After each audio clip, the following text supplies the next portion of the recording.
Right now I am with Andhra Pradesh Technology Services Chairman Mannava Mohan Krishna garu unnaranata. Top 5 billionaire millionaires లో ఒక top 2 top 3 Mohan Krishna గారు ఉంటారు అని చెప్తుంటారు, నిజమేనా? మీకు అబద్ధం చెప్పను, డబ్బులు ఉన్నాయి, సంపాదించాను, సంపాదిస్తూనే ఉన్నాను. ఇప్పుడు కూడా ఇంకా నా బిజినెస్ లో యాక్టివ్ గానే ఉంది. పార్టీ కోట్లు దాటించారండి కదా ఫండ్ మీద. అవును అవును.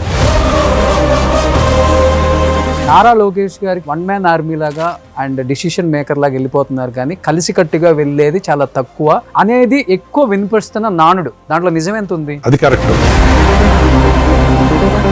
రాష్ట్రం ఫైనాన్షియల్ గా ఎంత క్లిష్ట పరిస్థితుల్లో ఉందో మనందరికీ తెలుసు. అసలే కొత్త స్టేట్. ఎంత కొత్త స్టేట్ అయినండి, 2014లో కేంద్రంలో పొత్తుతో ఉంది ఇదే పార్టీ. ఇప్పుడు కేంద్ర పొత్తుతో ఉంది, డబుల్ ఇంజిన్ పార్టీ అని చెప్పుకుంటుంది ఇదే పార్టీ. ఫండ్స్ ఎందుకు ఎక్కువ తెచ్చుకోలేకపోతున్నారు, ఎందుకు డెవలప్మెంట్ చేసుకోలేకపోతున్నారు, ఎక్కడ లోపం అంటారు అసలు? ఇది తెలంగాణలో జనసేన ఉంటుంది, మేము పోటీ చేస్తాం. ఆ స్టేట్ లో అన్ని రకాల డెవలప్మెంట్స్ జరుగుతున్న క్రమంలో, లేకపోతే అన్ని రకాల ఇబ్బందులు పడుతున్న టైంలో ఇంకొక స్టేట్ కి వచ్చి ఇక్కడ పార్టీ పెడతానని చెప్పటం, స్టేట్మెంట్ ఇవ్వటం, ఇక్కడ ఫైట్ చేయటం, ఇవన్నీ దీంట్లో భాగమే అని గట్టిగా సర్క్యులేట్ అయింది. దాంట్లో నిజమెంత ఉంది? వైసీపీ వాళ్ళు చేస్తున్న దుష్ప్రచారం తప్పితే అది ఏమీ లేదండి.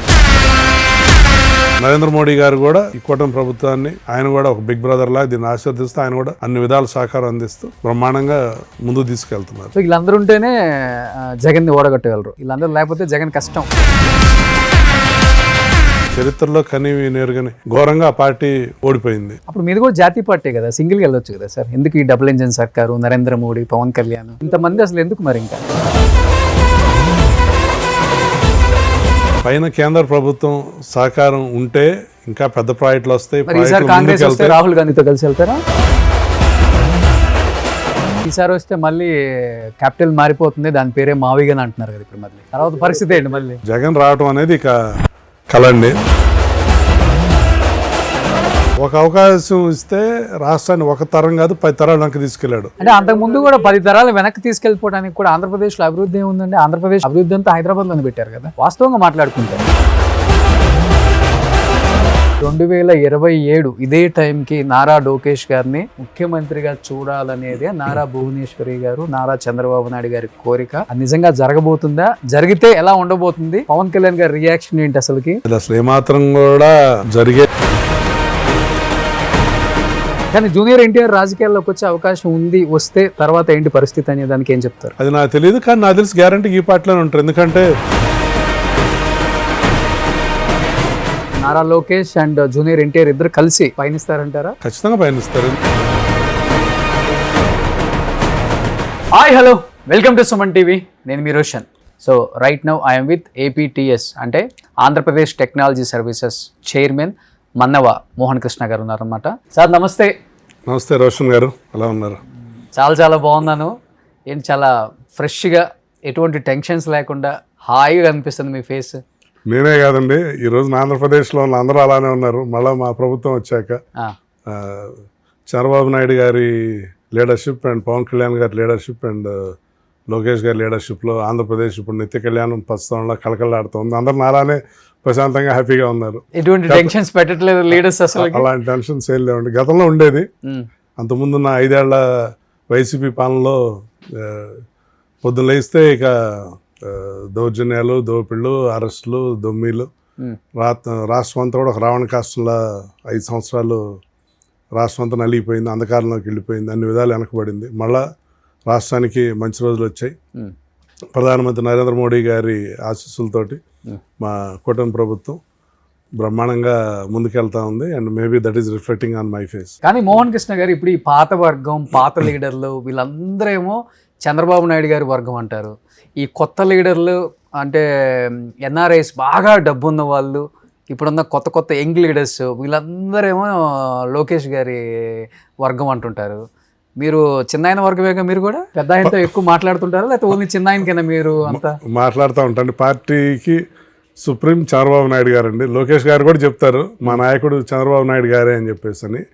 కాకపోతే ఏజ్ వైజ్ ఉన్న సారూప్యతతోటి లోకేష్ గారితో కొంచెం ఎక్కువ యాక్సెస్ ఉంటుంది. పెద్ద ఆయన అంటే ఏంటంటే ఇంకా విపరీతమైన ఆ గౌరవం, ఆ భక్తి, అభిమానంతో ఆయన అంటే కొంచెం ఆ భయంతో కూడిన, గౌరవంతో కూడిన దీంతో కొంత దూరంగా ఉంటాం. కానీ ఆయనే మా నాయకుడు, మా అందరికీ ఆయనే నాయకుడు. బట్ లోకేష్ గారితో ఆ బాండింగ్ ఉంది, ఆ క్లోజ్నెస్ ఉంది. టక్కన ఎప్పుడు ఏదన్నా మెసేజ్ ఇచ్చినా వెంటనే ఇన్స్టెంట్గా రెస్పాన్స్ ఇస్తారు, రెగ్యులర్ టచ్లో ఉంటారు. And more accessible, age wise కూడా ఆయనతో దగ్గరగా ఉండటం వల్ల లోకేష్ గారితోటి ఎక్కువ బాండింగ్ ఉంది. సో అందుకని ఇక మీరు అన్నట్లు ఏంటంటే లోకేష్ గారితో ఇంకొంచెం ఎక్కువ యాక్సెస్ ఉంది, ఎక్కువ క్లోజ్నెస్. కానీ మీరు చెప్పేది వింటుంటే ఇప్పుడు టక్కన మెసేజ్ చేస్తే రిప్లై కూడా ఫాస్ట్గా వస్తుంది అంటున్నారు. కాబట్టి ఇప్పుడు నేనైనా కానీ ఎప్పుడైనా మీడియా ప్రెస్ మీట్లో కానీ లేకపోతే లోకేష్ గారు ఎక్కడైనా కనిపించినా కానీ ఆయన చేతిలో ఇలా మొబైల్ పట్టుకోవడం కూడా చూడలేదు. ఇంకా చంద్రబాబు నాయుడు గారు అన్నా ఎప్పుడు మొబైల్ ఇట్లా క్యారీ చేస్తూ ఉంటారు తెలుసా. ఆయన ఇంకా ఫాస్ట్గా చేస్తారేమో మెసేజ్. చంద్రబాబు నాయుడు గారు ఇంతకుముందు ఒకప్పుడు ఫోన్ ఇంత ఎక్కువ క్యారీ చేసేవాళ్ళు కాదండి. లాస్ట్ ఫ్యూ ఇయర్స్ నుంచి బాగా ఎక్కువ వాడుతున్నారు. బట్ లోకేష్ గారు ఎక్స్ట్రీమ్లీ స్పీడ్ అండి, అమేజింగ్ స్పీడ్. అంటే మార్నింగ్ టు నైట్ చాలామంది, నేనే కాదండి, చాలామంది నాయకులతోటి, కార్యకర్తలతోటి వాళ్ళకి ఏ సమస్య ఉన్నా, వాళ్ళకి ఏ ప్రాబ్లం ఉన్నా వెంటనే he's a message away. Plus ఆయన టైపింగ్ కూడా మనం కూడా చేయలేము, అంత ఫాస్ట్గా టక్ టక్ టక్ టక్ విపరీతం రెస్పాన్స్ ఉంటుంది. పైగా దేనిలో కూడా మళ్ళీ బీటింగ్ అరౌండ్ బుష్ కూడా ఉండదండి, డైరెక్ట్ అప్ టు ద పాయింటే, స్ట్రైటే ఉంటుంది. నిజమే చెప్తారు, నెక్కచ్చికి చెప్తారు. మీకు నచ్చడం కోసం దానికి మళ్ళీ అబద్ధం కూడా ఏం చెప్పరు, ఉన్నదే చెప్తారు, నిజం చెప్తారు, నిజాయితీగా చెప్తారు. బట్ ఎప్పుడు కూడా ఇన్స్టెంట్గా ఆయన ఎప్పుడు రెస్పాన్సివ్గానే ఉంటారండి. ఇంకా చెప్పాలంటే ఆయన స్థాయిలో ఉండే లీడరు అంత అందరికీ యాక్సెస్లో ఉండటం చాలా చాలా కష్టం. ఎందుకంటే తెలుగుదేశం పార్టీలో వేల మంది నాయకులు ఉన్నారు, లక్షల మంది కార్యకర్తలు ఉన్నారు. ఇది ఒక అతిపెద్ద కుటుంబం, లక్షలాది మంది ఉండే కుటుంబం. ఆయన ఇప్పుడు వర్కింగ్ ప్రెసిడెంట్గా ఉన్నారు, భవిష్యత్ నాయకుడిగా ఉన్నారు. అలాంటి పర్సన్ ఇంత ఓ పక్క గవర్నమెంట్లో అడ్మినిస్ట్రేషన్లో కీలకమైన రోల్లో ఉన్నారు, ఇప్పుడు పార్టీని నడిపిస్తున్నారు. ఇన్ని చేస్తా కూడా ఆయన అంత యాక్సెసిబుల్గా, అంత ఇమీడియట్, అంత ఫాస్ట్గా ఉండటం నిజంగా గొప్ప విషయం. మీరు ఎక్కువ అబ్జర్వ్ చేసిన సిమిలర్ క్వాలిటీస్ ఉంటాయి కదా పెద్ద ఆయనలో కానీ చిన్న ఆయనలో కానీ, ఎక్కువ ఏముంటాయి అసలుకి? నచ్చనివి ఉంటాయి, నచ్చినవి ఉంటాయి మీకు? ఇద్దరు కష్టపడతారండి, విపరీతం కష్టపడతారు. చంద్రబాబు నాయుడు గారు కష్టపడతారు అని అందరికీ తెలుసు. రౌండ్ ద క్లాక్ ఇక ఇన్ని సంవత్సరాలు ఆయన రాజకీయ జీవితం అంతా కూడా ఎంత కష్టపడ్డారో అందరం చూసాం. ఒకరోజు కూడా ఆయనకు విశ్రాంతి అనేది ఉండదు. లోకేష్ గారు కూడా అంతే కష్టపడతారు, తండ్రికి తగ్గ తనయుడులానే ఆయన అంతే కష్టపడతారు. ఇద్దరు కూడా నేను చెప్పినట్లు ఏంటంటే టాస్క్ ఓరియంటెడ్. అంటే జస్ట్ ఏదో కాసేపు మాటలు చెప్పి పని చేయకుండా మాటలతో మభ్యపెట్టే వాళ్ళని వాళ్ళు దగ్గరకి తీసుకోరు. పని ఓరియంటెడ్ చూస్తారు, ఆ పనిలో కూడా మన ఎఫిషియన్సీ చూస్తారు, పనిలో సిన్సియారిటీ చూస్తారు. ప్లస్ ఇంకోటి ఆల్వేస్ టాక్స్ అబౌట్ నెక్స్ట్. అంటే ఇంకా మన ఏదైనా ఐడియా ఇచ్చినా కూడా కొంత మనం గ్రౌండ్ వర్క్ చేసుకొని, హోంవర్క్ చేసుకొని వెళ్ళాలి. మనకన్నా ఫాస్ట్ ఉంటారు, మనకన్నా అడ్వాన్స్ ఉంటారు ఇద్దరు కూడా. ఇది బాగుంటుందండి, ఇది అంటే ఇది ఆల్రెడీ గుజరాత్లో చేస్తున్నారు కదా, ఇది ఆల్రెడీ బెంగళూరులో ఉంది కదా, కర్ణాటక, మనం ఇంకొంచెం అడ్వాన్స్డ్ చెప్పండి. ఇట్లా ఐడియాస్ వైజ్ కూడా మనకన్నా ఎప్పుడు కూడా ఏం జరుగుతుంది చుట్టూ అనేది కూడా స్టడీ చేస్తూ ఉంటారు. వరల్డ్ వైడ్ కూడా ఎప్పుడు కొత్తగా ఆలోచిస్తూ ఉంటారు.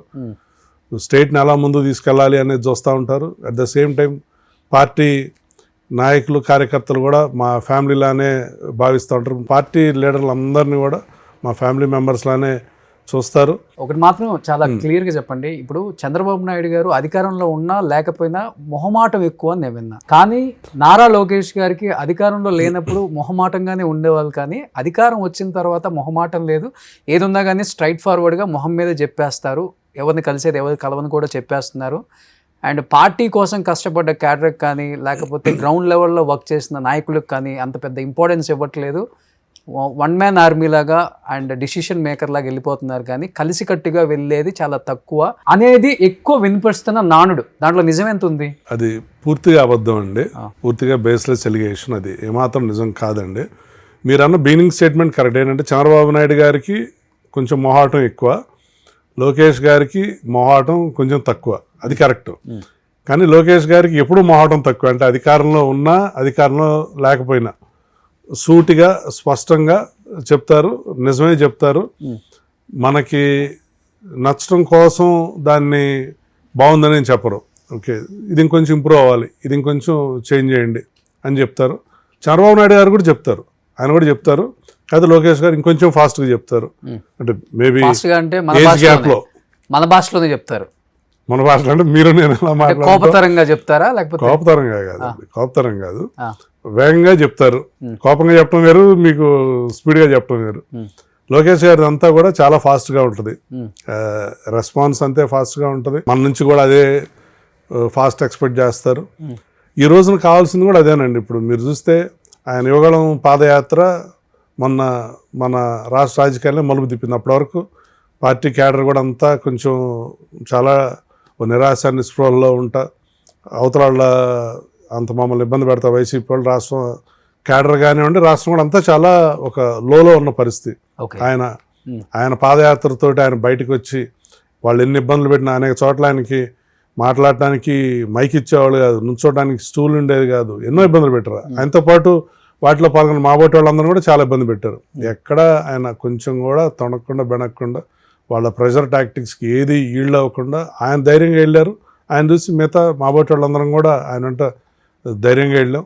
ఆ పాదయాత్ర రాష్ట్ర రాజకీయాలను మలుపు తిప్పింది. మళ్ళా మొన్న కూటమి ప్రభుత్వం, తెలుగుదేశం పార్టీ ఇంత బ్రహ్మాండమైన మెజారిటీలో రావడానికి దోహదపడింది. మీరన్న ఇప్పుడు రెస్పాన్స్ లేదు అన్న దానికి ప్రజలు కూడా అర్థం చేసుకోవాల్సింటే ఆయన బాధ్యతలు పెరిగాయి. ఈరోజు ఆయన పార్టీ వర్కింగ్ ప్రెసిడెంట్గా ఉన్నారు. అవతల ఒక దుర్మార్గ పార్టీతోటి ఫైట్ చేస్తూ ఉన్నారు. వాళ్ళు అధికారంలో ఉన్నా కూడా ఇప్పటికి కూడా మా అప్రమత్తంగా ఉండాల్సిన పరిస్థితి. స్టేట్కి ఏ ప్రాజెక్ట్ వచ్చినా కానీ అడ్డుపడతా ఉన్నారు. ఫస్ట్ గూగుల్ వస్తున్నా అడ్డుపడతారు, అమరావతి రైతుల దగ్గరికి వెళ్ళి రెచ్చగొడతారు. ఒకవేళ లేదు ఈ ప్రాజెక్ట్ ముందుకు వెళ్తుంది అన్నప్పుడు రకరకాల కోర్టులో కేసులు వేసి ఆ ప్రాజెక్ట్ని ఆపడానికి ట్రై చేస్తారు. అయినా కానీ ముందుకెళ్తే మళ్ళీ క్రెడిట్ చోరీకి వస్తున్నారు. పార్టీని ఇంత పెద్ద వ్యవస్థ నడిపించడం చాలా ఒక కష్టమైన ప్రక్రియ. ఇదే కాకుండా ఆయన గవర్నమెంట్లో ముఖ్యమైన శాఖలను చూస్తున్నారు. ఆయన ఎడ్యుకేషన్ మినిస్టర్ ఉన్నారు, ఐటీ మినిస్టర్ ఉన్నారు, హ్యూమన్ రిసోర్సెస్ మినిస్టర్ ఉన్నారు. రాష్ట్రం ఫైనాన్షియల్గా ఎంత క్లిష్ట పరిస్థితుల్లో ఉందో మనందరికీ తెలుసు. అసలే కొత్త స్టేటు. ఆ రోజున ఉమ్మడి ఆంధ్రప్రదేశ్ విడిపోయినప్పుడు ఆంధ్రప్రదేశ్కి జరగాల్సిన న్యాయం జరగలేదు, రావాల్సిన నిధులు కూడా రాలేదు. ఎంత కొత్త స్టేట్ అయినండి, 2014లో కేంద్రంలో పొత్తుతో ఉంది ఇదే పార్టీ, ఇప్పుడు కేంద్రంతో పొత్తుతో ఉంది, డబుల్ ఇంజిన్ పార్టీ అని చెప్పుకుంటుంది ఇదే పార్టీ. ఫండ్స్ ఎందుకు ఎక్కువ తెచ్చుకోలేకపోతున్నారు, ఎందుకు డెవలప్మెంట్ చేసుకోలేకపోతున్నారు, ఎక్కడ లోపం అంటారు అసలుకి? ఇది ఇప్పుడు బాగుందండి. ఇప్పుడైతే పైన సెంట్రల్ గవర్నమెంట్ నుంచి బ్రహ్మాండమైన సహకారం ఉంది. అమరావతి ఇంత బ్రహ్మాండంగా ఫాస్ట్గా ఇంత అభివృద్ధి చెందుతూ ఉంది. పోలవరం త్వరలో పూర్తి అవబోతుంది అంటే దానికి కేంద్ర ప్రభుత్వ సహకారం ఉంది. గూగుల్ లాంటి ఒక మెగా కంపెనీ ఇక్కడ వచ్చి ఇన్వెస్ట్మెంట్ పెడుతోంది అంటే దానికి కూడా కేంద్ర ప్రభుత్వ సహకారం ఉంది. క్వాంటమ్ వ్యాలీ అమరావతిలో జరుగుతోంది అంటే దానికి కూడా కేంద్ర ప్రభుత్వ సహకారం ఉంది. ఈ రోజున ఖచ్చితంగా డబుల్ ఇంజిన్ సర్కార్ టైప్లోనే కూటమి, కేంద్ర ప్రభుత్వం, రాష్ట్ర ప్రభుత్వం కలిసే పనిచేస్తున్నాయి. కానీ మీరన్న ఇందాక నేను చెప్పబోయిన ఆన్సర్, గత ప్రభుత్వం రాష్ట్ర ఖజానాన్ని మొత్తం కొల్లగొట్టి మొత్తం దివాళా తీయటం వల్ల ఆర్థిక పరిస్థితులు లేకపోవడంలో లోకేష్ గారు కంటిన్యూస్గా మీరు చూస్తే మొన్న కొరియా వెళ్ళారు, తర్వాత రష్యా వెళ్ళారు, దాని ముందు అమెరికా వెళ్ళారు. నిత్యం పెట్టుబడులు పెట్టడానికి, రాష్ట్ర ఉపాధి కల్పించడానికి ఆయన ఒక పక్క ప్రపంచవ్యాప్తంగా తిరుగుతున్నారు, అడ్మినిస్ట్రేషన్లో కీలకంగా ఉన్నారు, పార్టీని చూసుకోవాలి. సో దీనివల్ల ఆయన ఎవరైనా కలవలేకపోతే వస్తున్న రాంగ్ ఇంప్రెషన్ తప్పితే ఆయన అధికారంలో ఉన్న లోకేష్ గారు సీనియర్ నాయకులకు కానీ లేకపోతే పార్టీ కోసం కష్టపడ్డ వాళ్ళకి ఇంపార్టెన్స్ ఇవ్వట్లేదు, అపాయింట్మెంట్ ఇవ్వట్లేదు, కలవట్లేదు, లేకపోతే ఎటువంటి నామినేటెడ్ పోస్టులు ఇవ్వట్లేదు, కనీసం ఇంపార్టెన్స్ ఇవ్వట్లేదు. ఈ పార్టీ కోసం చెమట వచ్చి సంపాదించినంత ఫ్లెక్సీలు కట్టి, లేకపోతే మేము ఎంత ధారపోసినా కానీ మాకు ఈ ప్రచారం పార్టీలో లేదండి.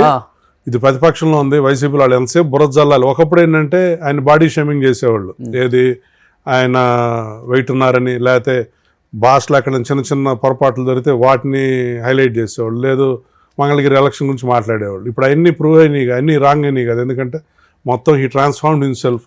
ఆయన ఎంత బ్రహ్మాండంగా, ఎంత ఫిట్గా ఎట్లా తయారయ్యారో చూసాం. ఎన్ఆర్ఐస్ వచ్చిన తర్వాత అంటే ట్రాన్స్ఫార్మ్ అయ్యారా అన్ని విషయాలలో, లేకపోతే అదే ఎన్ఆర్ఐస్ రాకముందే ట్రాన్స్ఫార్మ్ అయ్యారు? ఆయన అంతకుముందే ట్రాన్స్ఫార్మ్ అయ్యారండి. ఈవెన్ ప్రతిపక్షంలో ఉన్నప్పుడే చూస్తే ఆయన వెయిట్ అంతా ఈ లాస్ట్ వెయిట్, ఆయన విగరస్ డైట్లో ఉంటారండి. ఎందుకంటే పాదయాత్ర అప్పుడు నేను ఆయనతోటి చాలా రోజులు తిరిగా కాబట్టి, పాదయాత్ర అప్పుడు ఈవినింగ్ ప్రతిరోజు కూడా ఎక్కడ హాల్ట్ ఉంటే అక్కడ లీడర్స్ అందరితోటి కూర్చొని వాళ్ళతో డిన్నర్ చేస్తారు. అలా ఆయన తినేది జస్ట్ సమ్ వెజిటబుల్స్, అట్లా very strict diet. Okay. Fitness మీద ఎక్సర్సైజ్ కానీ ఎంతో ఇది చేస్తాను, చాలా కష్టపడి తగ్గారు. అట్లానే భాష చూసాం. వీళ్ళు ఒకప్పుడు భాష గురించి హేళన చేసేవాళ్ళు. తోట లాంటి మాటలతోటి ఆయన ప్రత్యర్థుల పాలిట ఒక సింహస్వప్నంలాగా వైసీపీని భయపెట్టి క్యాడర్కి ఒక భరోసా ఇచ్చి బ్రహ్మాండంగా లాంగ్వేజ్ వైజ్ అసలు నిన్న కూడా చూసాం భోగాపురంలో ఎయిర్పోర్ట్ ప్రారంభంలో ఆయన స్పీచ్ బ్రహ్మాండంగా మాట్లాడుతున్నారు. ఇంకో పక్క మంగళగిరి ఉంది, రికార్డు మెజార్టీతో 40 సంవత్సరాల నుంచి గెలవని చోట ఒక రికార్డు మెజార్టీ తోటి స్టేట్లో 3rd హైయెస్ట్ మెజార్టీ తోటి గెలిచారు.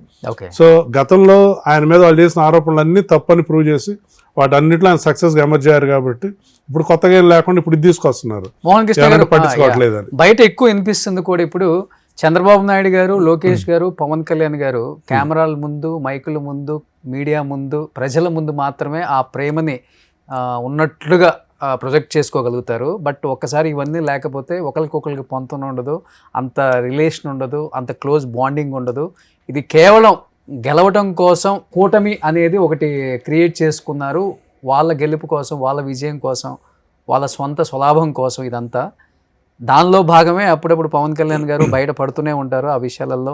మన తెలంగాణకు వచ్చి ఆయన మాట్లాడటం, నేను ఇక్కడ పార్టీ పెడతా అని పార్టీ ఆఫీస్ ఓపెన్ చేయటం, ఆంధ్రప్రదేశ్ అభివృద్ధి అని మీరే చెప్తున్నారు, ఆంధ్రప్రదేశ్ అభివృద్ధి పరంగా ముందుకెళ్లాలని మీరే చెప్తున్నారు. ఒక డిప్యూటీ చీఫ్ మినిస్టర్ లాంటి వ్యక్తి ఆ స్టేట్లో అన్ని రకాల డెవలప్మెంట్స్ జరుగుతున్న క్రమంలో, లేకపోతే అన్ని రకాల ఇబ్బందులు పడుతున్న టైంలో ఇంకొక స్టేట్కి వచ్చి ఇక్కడ పార్టీ పెడతానని చెప్పటం, స్టేట్మెంట్ ఇవ్వటం, ఇక్కడ ఫైట్ చేయటం, ఇవన్నీ దీంట్లో భాగమే అని గట్టిగా సర్క్యులేట్ అయింది. దాంట్లో నిజం ఎంత ఉంది? పూర్తిగా అబద్ధం అండి. చంద్రబాబు నాయుడు గారు, లోకేష్ గారు, పవన్ గారు చాలా చాలా బాగున్నారు.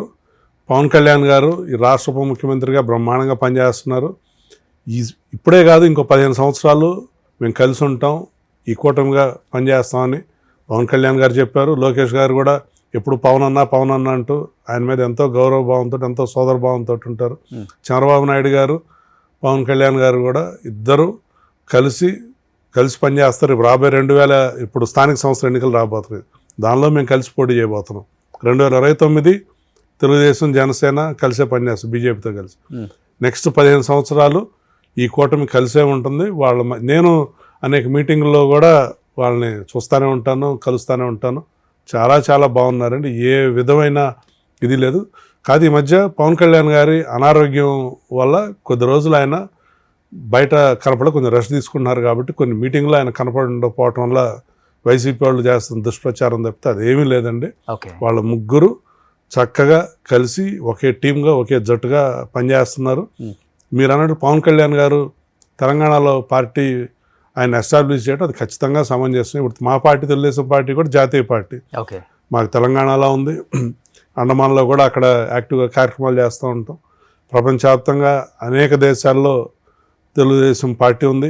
ఆ మధ్య నారా చంద్రబాబు నాయుడు గారు అరెస్ట్ అయినప్పుడు చూసారు, ప్రపంచవ్యాప్తంగా అన్ని దేశాల్లో కూడా ప్రజలు చెన్నిక బయటకు వచ్చి పార్టీ కార్యకర్తలు, ప్రజలు అంత పెద్ద ఎత్తున నిరసన కార్యక్రమాలు చేశారు.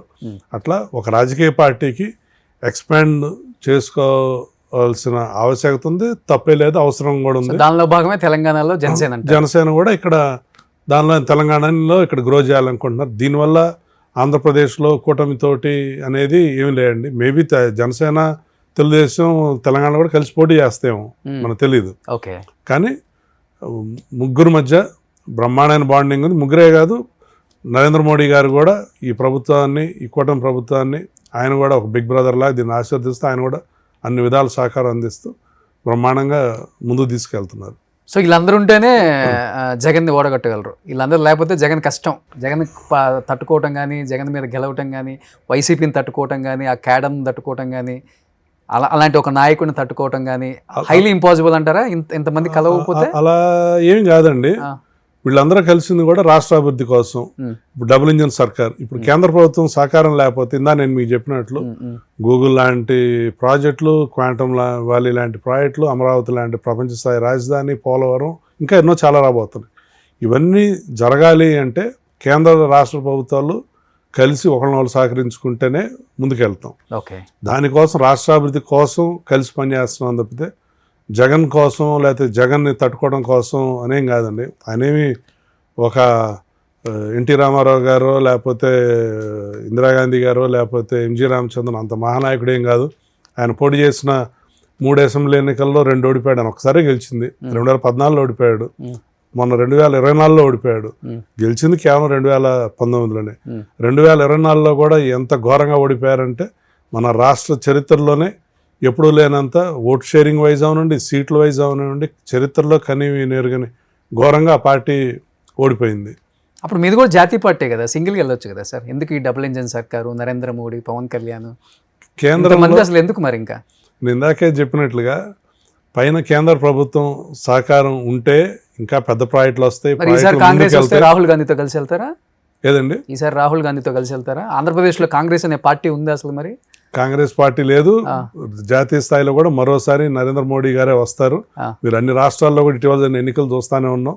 బీజేపీ అన్ని రాష్ట్రాల్లో కూడా బ్రహ్మాండంగా విజయయాత్ర కొనసాగుతూనే ఉంది. రేపు 2029లో జరిగే పార్లమెంట్ ఎలక్షన్స్లో మరోసారి నరేంద్ర మోడీ గారే ప్రధానమంత్రిగా వస్తారు, బీజేపీ అధికారంలోకి వస్తుంది. So coming to APTS, so ఇప్పుడు మోహన్ కృష్ణ గారు, ఇప్పుడు అమెరికాలో అంటే ఎన్ఆర్ఐస్ అంటేనే బాగా డబ్బు ఉన్న వాళ్ళని ఒక అర్థం, లేకపోతే చాలా క్లాస్గా ఉండే లీడర్స్ అనే ఒక అర్థం, అంతే కదా? సో మీరు చూడటానికి క్లాస్గానే ఉంటారు. కానీ మొన్న మీ బర్త్డే సంబంధించిన కొన్ని వీడియోస్ నేను చూశాను యూట్యూబ్లో, అలానే మీ ప్రమాణ స్వీకారం ఒకటి అని కొన్ని ర్యాలీలు చూశాను. ఫుల్ మాస్ ఫాలోయింగ్, యూత్ అంతా మాస్. అసలు ఏం కథ అసలుకి? అంటే క్లాస్ వ్యక్తి మాస్ని ఎలా అట్రాక్ట్ చేశారు అసలుకి? నాకు జనరల్గా ఎప్పుడు కూడా యూత్ త్వరగా కనెక్ట్ అవుతారు, ఎందుకో తెలియదు నాకు. అది నా అదృష్టం. మాస్ కూడా నేను అబ్జర్వ్ చేసిన ఏంటంటే యూత్ అండ్ మాస్ వాళ్ళు కల్మషం లేకుండా ఉంటారు, ఓకే, స్వచ్ఛంగా ఉంటారు, ఓకే, ఎమోషనల్ బాండింగ్ ఉంటుంది. వాళ్ళు మనతోటి ఏదో ఆశిచ్చి అది కాకుండా ఒక స్వచ్ఛమైన అభిమానం ఉంటుంది. వాళ్ళతో మన అభిమానంగా ఉంటే వాళ్ళు కూడా మనతో అంతే అభిమానంగా ఉంటారు. నేను వాళ్ళతో బాగుంటాను, వాళ్ళకి అండగా ఉంటాను, వాళ్ళు కూడా నాతోటి అంతే బాగుంటారు. ఈ జర్నీ చాలా సంవత్సరాల నుంచి సాగుతూనే ఉంది. మొదటి నుంచి ఉన్నవాళ్ళు వాళ్ళు అంతే ఉంటాం, ఆ తర్వాత ఇంకా ఇంకా కొత్త వాళ్ళు రావటం, దానివల్ల ఇది ఎప్పటికప్పుడు ఇంకా ఈ మాస్ అట్రాక్ట్ అవ్వరు క్లాస్ వాళ్ళకి. అదే అంటుంది. వాళ్ళు ఎలా అట్రాక్ట్ అవుతారు అని అంటే మనం వాళ్ళతోటి ప్రేమగా ఉండి, వాళ్ళతో అభిమానంగా ఉండి, వాళ్ళకి ఏదైనా అవసరం వచ్చినప్పుడు మనం అండగా ఉండి వాళ్ళని బాగా చూసుకుంటే వాళ్ళకి ఓకే, నన్ను ఇంత బాగా చూసుకుంటున్నాడు కాబట్టి అని చెప్పేసి వాళ్ళు మన మీద అంతే అభిమానంగా ఉంటారు. పైగా అది అభిమానం కూడా ఎక్కువ కాలం ఉంటుంది. అంటే జస్ట్ ఈ పని కోసం వచ్చి పని అయిపోయిందా వెళ్ళిపోయాం అట్లా యూత్ కానీ మాస్ కానీ ఆ క్యాల్కులేటెడ్ బేస్లో ఉండరు. నా అదృష్టం ఏంటంటే నాకు వాళ్ళిద్దరితోటి ఎక్కువ కనెక్టివిటీ ఉంటాం. మీరు అన్నట్లు అన్ని కార్యక్రమాలకు అంతంత వేల మంది వచ్చారు అని అంటే only because of their strength. కేవలం అది వాళ్ళ బలం, వాళ్ళ అభిమానం వల్లే. ఈ సందర్భంగా మా టీంకి, మా క్యాడర్కి, నా వెల్ విషర్స్ అందరికి కూడా వాళ్ళకి హృదయపూర్వకంగా కృతజ్ఞతలు తెలియజేస్తున్నాను. మరీ ముఖ్యంగా ప్రతిపక్షంలో ఉన్నప్పుడు ఎన్నెన్ని ర్యాలీలు, ఎన్ని నిరసనలప్పుడు పెద్ద ఎత్తున వాళ్ళందరూ కూడా అప్పుడు గవర్నమెంట్ ఎన్ని పోలీసులు ఎన్ని ఇబ్బందులు పెట్టినా అన్నీ కూడా తణుకుండా వాళ్ళంతా వచ్చి నా వెనక నిలబడి ఇన్ని కార్యక్రమాలు ఇంత బాగా జరిగినాయి అంటే అదంతా కూడా టోటల్ ఫుల్ కాంపిటీషన్ నడుస్తున్నాడు కదా ఇప్పుడు గుంటూరు, నరసరావుపేటలలో. ఎన్ఆర్ఐస్ నుంచి వచ్చిన పొలిటికల్ లీడర్స్ లైక్ మీలాంటి క్లాస్ లీడర్స్ బ్రహ్మసాని కానీ లేకపోతే మీరు కానీ మీకు ఎక్కువ యూత్ ఫాలోయింగ్, మాకెక్కువ యూత్ ఫాలోయింగ్ ఉందా అని చెప్పేసి ఒకళ్ళకొకళ్ళు పోటాపోటీగా ఉందని విన్నా. తెలియదండి నాకు. బట్ మీరు ఇందానే అన్నట్లు మీరు మాస్ తోటి కనెక్ట్ అయ్యి యూత్ తోటి మీరు బాగుంటే వాళ్ళు ఆటోమేటిక్గా మీతో ట్రావెల్ చేస్తారు, మీ వెన్నంటే ఉంటారు. అలా బాగా చేసే వాళ్ళకి ఎప్పుడూ ఉంటుంది. బ్రహ్మసాని గారికి బ్రహ్మాండమైన ఆదరణ ఉంది ఎక్కడికి వెళ్ళినా కూడా. ఆయన స్పీచెస్ కానివ్వండి, ఆయన పనితీరు కానివ్వండి, ఆయన్ని అందరూ అభిమానిస్తాను. ఆయన ఫస్ట్ లో కొంచెం క్లాస్ గా ఉన్నారు, తర్వాత మారారు. కొత్తలో క్లాస్ అనిపించింది. నేను అమెరికాలో నాకు ఆయన ఎప్పటి నుంచో పరిచయం, అమెరికాలో ఉన్నప్పటి నుంచి కూడా నాకు కూడా ఆయనలో ఈ మాస్ యాంగిల్ ఉంది అని నాకు ఆయన ఇక్కడ రాజకీయాల్లోకి వచ్చిన తర్వాత అర్థమైంది. నేను అక్కడ ఉన్నప్పుడు కూడా క్లాస్ లీడర్ అనుకునేవాడిని. బట్ ఆయన ఇక్కడికి వచ్చిన తర్వాత the way he transformed himself, ఆయన బ్రహ్మాండంగా ప్రజలతో కనెక్ట్ అవ్వటం, అంత కష్టపడటం, ప్లస్ ఏ సబ్జెక్ట్ అయినా కానీ ఎంత ఫాస్ట్గా గ్రాస్ప్ చేయటం. నేను చాలాసార్లు మీటింగ్లో కూడా ఆయన్ని చూసేవాడిని. ప్లస్ ఎవరైనా సమస్యని వచ్చినప్పుడు కూడా వెంటనే ఆ సమస్యని ఫాస్ట్గా అర్థం చేసుకోవటం, దానికి సొల్యూషన్ చెప్పడం, త్వరగా ఏదున్నా కానీ త్వరగా దాని మీద అవగాహన పెంచుకోవటం, ప్లస్ పని కూడా అయ్యే వరకు చేయటం చాలా బ్రహ్మాండం చేస్తూ ఉన్నారు. రాగానే ఫస్ట్ సెంట్రల్ మినిస్టర్ అవటం గ్రేట్ కదా, ఇంతమంది ఉన్నా కానీ సీనియర్లు. అవును. అంటే దానిలో కూడా ఆయన ఎఫిషియన్సీని మనం చూడాలి. చంద్రబాబు నాయుడు గారు ఇంత సుదీర్ఘ రాజకీయ అనుభవంలో ఎంతోమందిని చూశారు. కానీ చంద్రబాబు నాయుడు గారు ఆయన కేంద్ర మంత్రి ఇచ్చారు అంటే Chandrababu Naidu garu saw the spark and efficiency in Pemmasani Chandrasekhar garu. అలానే వర్క్ కూడా అలానే ఉంది కదా. ఇప్పుడు మా గుంటూరు ప్రజలే తెలుసు. ఇప్పుడు మా శంకర్లాస్ బ్రిడ్జ్ ఉంటుంది. నా చిన్నప్పటి నుంచి ఉంటా ఉన్నాను. ఏ పొలిటికల్ లీడర్ వచ్చినా కానీ నేను ఇది మారుస్తాను అని. బట్ పెంసాని గారు వచ్చిన ఫ్యూ మంత్స్లోనే ఇప్పుడు అది బిల్డ్ చేస్తున్నారు. నెక్స్ట్ ఇయర్కి అది రెడీ అయిపోద్ది. అట్లానే 5 ఈ ఓవర్ బ్రిడ్జ్లు ఇది చేస్తూ ఉన్నారు. అంటే అన్నీ కూడా drainage, sanitation, basic infrastructure wise చాలా బ్రహ్మాండం చేస్తున్నారు. అంటే డెవలప్మెంట్లో అలానే ఉన్నారు. ఇంకో పక్క ఒక మాస్ లీడర్గా కూడా బ్రహ్మాండంగా ఎమర్జ్ అయ్యారు. కానీ ఒకటి చెప్పండి మోహన్ కృష్ణ గారు, ఇద్దరు central ministers Rammohan Naidu garu and Pemmasani గారు. రామ్మోహన్ నాయుడు గారితో ఉన్నంత క్లోజ్నెస్ లోకేష్ గారికి పెమ్మసాని గారితో ఫస్ట్ నుంచి కూడా కొంచెం తక్కువే అని విన్నాం మేము. ఆ క్లోజ్నెస్ ఈ మధ్య కొంచెం లావు కృష్ణదేవరాయలను దగ్గరికి తీస్తున్నట్టు, అతనితో బాగా క్లోజ్గా ఉంటున్నట్టు కనిపిస్తున్నాయి అక్కడ ఇక్కడ వీడియోస్లో. ఆయన మీరు అన్నారు కొరియా వెళ్ళినప్పుడు కూడా కృష్ణే పక్కన ఉన్నారు. నెక్స్ట్ ఆయనే కాబోతున్నారు సెంట్రల్ మినిస్టరు. ఆ వరుసలో లావు కృష్ణ పేరు వినపడుతుందని చెప్పేసి ఎక్కువ విన్నాను నేను కూడా. Is it right? Lavu Krishnadevarayalu garu కూడా కేంద్ర మంత్రి అయితే చాలా బాగుంటుంది. Personal I will be also very happy. ఎందుకంటే నాకు ఆయన కూడా is very close to me. మంచి ఎడ్యుకేషనిస్ట్ అండ్ జెంటిల్మెన్ అండ్ ఎంతోమంది విద్యార్థుల్ని గొప్ప విద్యార్థులు తయారు చేసిన విద్యాదాత వారు, వాళ్ళ నాన్నగారు. కాకపోతే going back to your question, Lokesh గారు ఇట్లా పెంసాని అదేం కాదండి. ఎందుకంటే నేను పర్సనల్గా అనేక సార్లు కూడా పెమ్మసాని గారు, లోకేష్ గారు ఉన్నప్పుడు నేను కూడా ఐ వాజ్ దేర్. ఎందుకంటే మేమందరం కూడా గుంటూరు పార్లమెంట్ కిందకే వస్తాం కాబట్టి. పెమ్మసాని గారు మా ఎంపీ గారు, లోకేష్ గారు మంగళగిరి కూడా గుంటూరు పరిధిలోనే వస్తుంది. బోల్డెన్ సార్లు ప్రభుత్వ కార్యక్రమాల్లో కూడా పాల్గొంటారు. అదేం లేదండి, చాలా చాలా క్లోజ్గానే ఉంటారు. ప్లస్ ఈవెన్ ఎలక్షన్ ముందు కూడా లోకేష్ గారు పెమ్మసాని గారితో రెగ్యులర్ టచ్లోనే ఉండేవాళ్ళు. మీకు మేబీ కృష్ణదేవరాయలు గారు కొంచెం ఎక్కువ లోకేష్ గారితో ఈ మధ్య ఎందుకు కనపడి ఉంటారు అని అంటే, ఆయన Telugu Desam party parliamentary leader. Lokesh గారు అనేక ప్రాజెక్ట్స్ కోసం అనేక సార్లు ఢిల్లీ వెళ్తూ ఉన్నారు. మీరు చూస్తే అనేక సార్లు లోకేష్ గారు ఈ మధ్యకాలంలో ఢిల్లీ వెళ్ళారు. ఇన్ఫ్యాక్ట్ చంద్రబాబు నాయుడు గారి కన్నా కూడా లోకేష్ గారు ఈ మధ్య చాలాసార్లు ఢిల్లీ వెళ్ళినప్పుడు పార్లమెంటరీ పార్టీ లీడర్గా అందరిలోకి ప్రోటోకాల్ వైజ్ కూడా వర్కింగ్ ప్రెసిడెంట్ తోటి ఆబ్వియస్గా పార్టీ పార్లమెంటరీ లీడరే ఉంటారు కాబట్టి, కృష్ణదేవరాయలు గారే ఉంటారు కాబట్టి, అందువల్ల మీకు కృష్ణ గారు కనపడతా ఉంటారు. కానీ బట్ పెమ్మసాని చంద్రశేఖర్ గారితో కూడా లోకేష్ గారు ఇప్పటికి కూడా అదే బాండింగ్, అదే దీనిలోనే ఉన్నారు. మేము ఉన్నప్పుడు కూడా బోల్డెన్ సార్లు జోకులు వేస్తే చాలా సరదాగా చాలా బాగుంటారండి. నేను ప్రత్యక్షంగా కూడా క్వాంటమ్ వ్యాలీ ఓపెనింగ్ అప్పుడు I was there with both of them. Google opening అప్పుడు కూడా నేను లోకేష్ గారు, పెమ్మసాని గారితో ఉన్నాను. బట్ ఎన్ఆర్ఐస్ ఎక్కువ సంపాదించిన వాళ్ళండి ఎయిదర్ పాపులారిటీ కోసం లేకపోతే పీపుల్కి సర్వ్ చేయడం కోసమే రాజకీయాల్లోకి వస్తారు. ఎస్పెషల్లీ తెలంగాణ కన్నా ఆంధ్రప్రదేశ్లో ఉన్న ఎన్ఆర్ఐస్ ఎక్కువ మంది వస్తారు. ఆంధ్రప్రదేశ్లో కంటెస్ట్ చేయాలన్నా లేకపోతే ఈ సిఎస్ఆర్ ఫండ్స్ ద్వారా చాలామందికి హెల్ప్ చేయటం, కానీ రాజకీయాల్లోకి రాకముందు కూడా చాలామంది నేను చూశాను. బట్ మీది చూసుకుంటే మీరు అక్కడ టీడీపీ ఎన్ఆర్ఐలో ఫుల్ యాక్టివ్ మీరు అక్కడ. ఇంకొకటి అతి చిన్న వయసులో నాట్స్కి ప్రెసిడెంట్గా చేశారు, ఎక్కువ కాలం చేశారు. ఒక పాపులారిటీ ఉంది మీకు కూడా అక్కడ, ఫుల్ పాపులారిటీ. అవన్నీ వదిలేసి వై ఎస్పెషల్లీ ఆంధ్రప్రదేశ్కి వచ్చి ఎమ్మెల్యే సీట్ ఎక్స్పెక్ట్ చేసి 2 సార్లు ఎమ్మెల్యే సీట్ రాక, క్లోజ్ ఫ్యామిలీ కాబట్టి వేరే పార్టీలోకి వెళ్ళలేక అక్కడే అడ్జస్ట్ అవుతూ ఉంటూ చివరికి ఏపీటీఎస్ చైర్మన్ తీసుకోవాల్సి వచ్చిందా?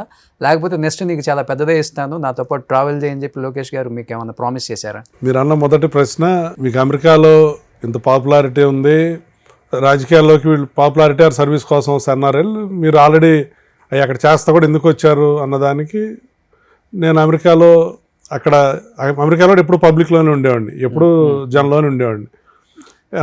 నా చిన్నప్పటి నుంచి టీడీపీ అంటే నాకు ఇష్టం వల్ల టీడీపీ ప్రోగ్రామ్స్లో యాక్టివ్గా ఉండేవాడిని. బాలకృష్ణ గారితో బస్తాన్ క్యాన్సర్ హాస్పిటల్, ఈ చారిటీ వాటిలో ఉండేవాడిని. ప్లస్ నాట్స్ ఆర్గనైజేషన్ బిగినింగ్ నుంచి ఇప్పటివరకు కూడా యాక్టివ్గానే ఉన్నాను. ఈ ప్రాసెస్లో అమెరికా అంతా ట్రావెల్ చేయటం, అనేక మందిని కలవటం, ఎప్పుడు కూడా జనంలో ఉండటం వల్ల పబ్లిక్లో నాకు ఆ గుర్తింపు ఉంది. కానీ నేను కేవలం గుర్తింపు కోసం రాజకీయాల్లోకి రాలేదు. సర్వీసెస్ వైజ్ కూడా నేను ఆల్రెడీ ఎన్టీఆర్ ట్రస్ట్లో, బస్తారం క్యాన్సర్ ట్రస్ట్లో యాక్టివ్గా చేస్తానుండే. నా ఓన్ ట్రస్ట్ మనమోషన్ చారిటబుల్ ట్రస్ట్, దాని ద్వారా ఎన్నో సేవా కార్యక్రమాలు చేస్తాను ఉండేవాడిని. కానీ నేను అబ్జర్వ్ చేసింది ఏంటంటే, ఒక ఆర్గనైజేషన్ ద్వారా మనం సర్వీస్ చేసేటప్పుడు దానికి కొంతవరకే చేయగలం, దాని స్పాన్ తక్కువ, దాని లిమిటేషన్స్ దానికి ఉన్నాయి. అదే మనం ఒక గవర్నమెంట్లో ఉంటే ఎంతోమందికి సేవ చేయొచ్చు, మరింత పెద్ద స్కేల్లో చేయొచ్చు, మరింత పెద్ద స్థాయిలో చేయొచ్చు. ఎక్కువ మందికి సర్వీస్ చేయాలి కూడా వినపడుతుంది కదా సార్, ఒక సైడ్ అది కూడా వినాల్సి వస్తుంది. రాజకీయాల్లో దోచుకోవడం ఎక్కడ ఉంటుంది సార్? రాజకీయాల్లో అంతా డబ్బులు పోవటమే ఉంటుందండి. అంతేనా? నేనే దాని ప్రత్యక్ష ఉదాహరణకి చాలా మంది నాయకులు కూడా మీరు మాట్లాడితే అదే చెప్తారు. రాజకీయాల్లో డబ్బులు ఖర్చు పెట్టడమే ఉంటుంది, డబ్బులు పోగొట్టుకోవటం, రాజకీయాల్లో సంపాదించేది ఉండదండి. మరి ఎందుకు వస్తున్నారు అసలుకి ఊరికి? అసలు తెలుసుకోవాలి. ఇందాక మీ క్వశ్చన్కి అదే ఆన్సర్ చెప్తున్నాను. మీరు ఎందుకు వచ్చారన్న దానికి. సో పాపులారిటీ కోసం, సర్వీస్ కోసం కాదండి, ఇంకా పెద్ద స్థాయిలో సర్వీస్ చేయొచ్చు అనేది ఒకటి. నేను పుట్టిన ప్రాంతం, నా మాతృభూమికి ప్రధానంగా గుంటూరు, నేను పెరిగిందంతా గుంటూరు నగరంలో. నేను గుంటూరుకి సర్వీస్ చేయాలి, అది నేను చిన్నప్పటి నుంచి అభిమానించిన తెలుగుదేశం పార్టీ ద్వారా ఇంకా సర్వీస్ చేయాలి, ప్రభుత్వంలోకి వస్తే ఇంకా ఎక్కువ మంది సర్వీస్ చేయగలన ఉద్దేశంతో నేను రాజకీయాల్లోకి రావడం జరిగింది. మరి ఎమ్మెల్యే కంటెస్ట్ చేయాల్సింది కదా, సీట్ ఎమ్మెల్యే కంటెస్ట్ చేయడం కోసమే రాజకీయాల్లో 2019, 2024 2 సార్లు కూడా ఎమ్మెల్యే సీటు దగ్గరగా వచ్చాను. ఏ సీట్ అండి? Guntur west constituency. కాకపోతే క్యాస్ట్ బ్యాలెన్స్, జెండర్ బ్యాలెన్స్ ఇవన్నీ కూడా పార్టీ చూసుకోవాలి కాబట్టి 2 సార్లు కూడా నాకు త్రుట్లో అవకాశం పోయింది. బట్ కాకపోతే చంద్రబాబు నాయుడు గారికి, లోకేష్ గారికి పార్టీ పట్ల నా కమిట్మెంట్ తెలుసు కాబట్టి, నన్ను వాళ్ళు అమెరికాలోనే ఉన్నప్పటి నుంచి కూడా నాకు ఇద్దరితోటి మంచి పరిచయం ఉంది. నా పార్టీ పట్ల నా లాయల్టీ, నా కమిట్మెంట్ తెలుసు కాబట్టి గవర్నమెంట్ రాగానే చంద్రబాబు నాయుడు గారికి ఎంతో ఇష్టమైన టెక్నాలజీలో లోకేష్ గారు మినిస్టర్గా ఉన్న శాఖకి నన్ను చైర్మన్గా నియమించారు. And I'm very happy with that. టెక్నాలజీలో ఎవరు తిట్టా? చంద్రబాబు గారు తిట్టా లేకపోతే లోకేష్ గారు తిట్టా? అసలుకి చంద్రబాబు నాయుడు గారికి ఒక లాంగ్ ట్రాక్ రికార్డు ఉంది కాబట్టి, చంద్రబాబు నాయుడు గారు అనగానే మనకి ఒక విజనరీ లీడర్, ఒక టెక్నాలజీ లీడర్ అనేది ఒక భారతదేశం అంతా గుర్తింపు ఉంది, ప్రపంచవ్యాప్తంగా కూడా అనేక దేశాల్లో కూడా ఉంది. బట్ లోకేష్ గారు బీయింగ్ న్యూ ఏజ్ పొలిటీషియన్, పైగా స్టాన్ఫోర్డ్ యూనివర్సిటీ లాంటి ఒక ప్రపంచంలోని ప్రఖ్యాత యూనివర్సిటీలో చదివి ఉండటం, ప్లస్ టెక్నాలజీ మీద ఆయనకు కూడా వాళ్ళ ఫాదర్ లాగా ఇంట్రెస్ట్ ఉండటం, క్విక్గా దాన్ని అడాప్ట్ చేసుకోవడం, క్విక్గా నేర్చుకోవడం, దానివల్ల లోకేష్ గారు ఆల్సో ఈజ్ వెరీ టాలెంటెడ్. ఎప్పటికప్పుడు కొత్తగా ఏమొస్తున్నాయి, ఇప్పుడు మెషిన్ లెర్నింగ్ లేకపోతే ఈ బ్లాక్ చైన్ టెక్నాలజీస్, వీటి మీద ఇప్పుడు ఆయన చెప్తుంటే మాకు ఆశ్చర్యంగా ఉంటుంది. మా అందరికన్నా కూడా లోకేష్ గారికి హీఈస్ ఇంకా much ahead of all of us. ఇప్పుడు ఏపీటీఎస్ అంటే మీరు అన్నారు రూరల్ ఏరియా ఎక్కువ ఆంధ్రప్రదేశ్లో అని చెప్పారు కాబట్టి, ఎగ్జాక్ట్గా చాలా మందికి తెలియదు అసలుకి దాని రోల్ ఏంటి, రెస్పాన్సిబిలిటీస్ ఎలా ఉంటాయి, అసలుకి ఏంటి, ఫ్యూచర్లో ఎలా ఉండబోతుంది. ఆల్రెడీ టెక్నాలజీ మినిస్టర్ ఆయన కాబట్టి, బట్ చూసుకోవాల్సింది యాజ్ ఎ చైర్మన్గా మొత్తం మీరు కాబట్టి, యూత్కి ఎలా ఉంటుంది, ఎంప్లాయ్మెంట్ ఎలా ఉంటుంది, ఫ్యూచర్ ఎలా ఉంటుంది, మీరు వచ్చిన తర్వాత ఆంధ్రప్రదేశ్లో చేసిన డెవలప్మెంట్ అసలు దాని మీద అంటే ఏమని చెప్పగలరు? Okay, APTS, AP technology services 1986లో ఫామ్ అయిందండి. రాజకీయాల్లో, పరిపాలనా రంగంలో విప్లవాత్మకమైన మార్పులు తీసుకొచ్చిన స్వర్గీయ నందమూరి తారక రామారావు గారు ఆయన ఏపీటీఎస్ని ప్రారంభించారు.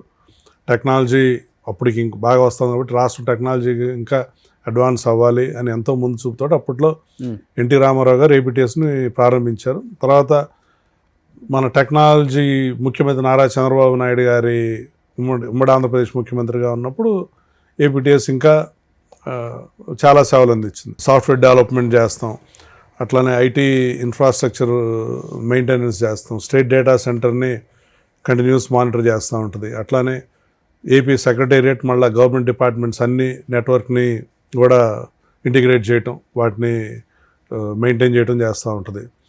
ఇప్పుడు ప్రతి డిపార్ట్మెంట్కి కూడా వాళ్ళ హార్డ్వేర్ అవనండి, సాఫ్ట్వేర్ అవనండి, ఎనీ టెక్నాలజీ, ఎనీ నీడ్స్కి అన్ని డిపార్ట్మెంట్లు ఏపీటీఎస్నే సంప్రదిస్తూ ఉంటాయి, అంటే వాళ్ళ ప్రొక్యూర్మెంట్ నీడ్స్కి. ఓకే, మాకేంటంటే దానిలో చాలా ఎక్స్పీరియన్స్, ఎక్స్పర్టైజ్ ఉన్న చాలా పీపుల్ ఉన్నారు కాబట్టి మేము వాళ్ళకి వచ్చిన బిడ్స్ అన్ని టెండర్స్ అన్నీ కూడా వాళ్ళ ప్రీ క్వాలిఫికేషన్ కానీ అలానే ఫైనాన్షియల్ వాల్యుయేషన్, టెక్నికల్ వాల్యుయేషన్ అన్నీ చేసి మేము మా ప్రొక్యూర్మెంట్ సర్వీసెస్ ద్వారా ఇది చేస్తాం. అట్లానే రాష్ట్రంలోని టెంపుల్స్కి ఈ ఆన్లైన్ సర్వీసెస్ ఏపీటీఎస్ఏ ప్రొవైడ్ చేస్తాం. ఆన్లైన్ బుకింగ్ కానీ తిరుపతి కూడా except Tirupati. Plus cyber security ఈ రోజున చాలా పెద్ద ముప్పు. అందరికి కూడా సామాన్యుని సెలబ్రిటీ వరకు అందరూ సైబర్ క్రైమ్ బాధితులే. రాష్ట్రం సైబర్ సెక్యూరిటీని మేము సైబర్ సెక్యూరిటీ ఆడిటింగ్ చేస్తాం, ప్లస్ రాష్ట్రం సైబర్ వ్యవస్థ సేఫ్గా ఉండడం కోసం మానిటరింగ్ చేస్తాం. అదే కాకుండా ఇప్పుడు ప్రతిదానికి ఆధార్ కార్డు కావాలి, ఆధార్ లేని ఇప్పుడు ఆధార్ కార్డ్స్ వ్యాలిడేషన్ కూడా మేమే చేస్తాం. మళ్ళా ఇప్పుడు గవర్నమెంట్ డిపార్ట్మెంట్స్లో సిగ్నేచర్స్, గవర్నమెంట్ సిగ్నేచర్స్ అన్నీ కూడా మాన్యువల్ సిగ్నేచర్ కాదు, డిజిటల్ కీస్ అని చెప్పేసి అని మ్యాండేట్ చేయటమైంది. ఆ ఎంటైర్ స్టేట్లో ఉన్న అన్ని గవర్నమెంట్ డిపార్ట్మెంట్స్కి అందరు గవర్నమెంట్ ఆఫీసర్స్ కూడా డిజిటల్ కీస్ మేమే ఇస్తాం.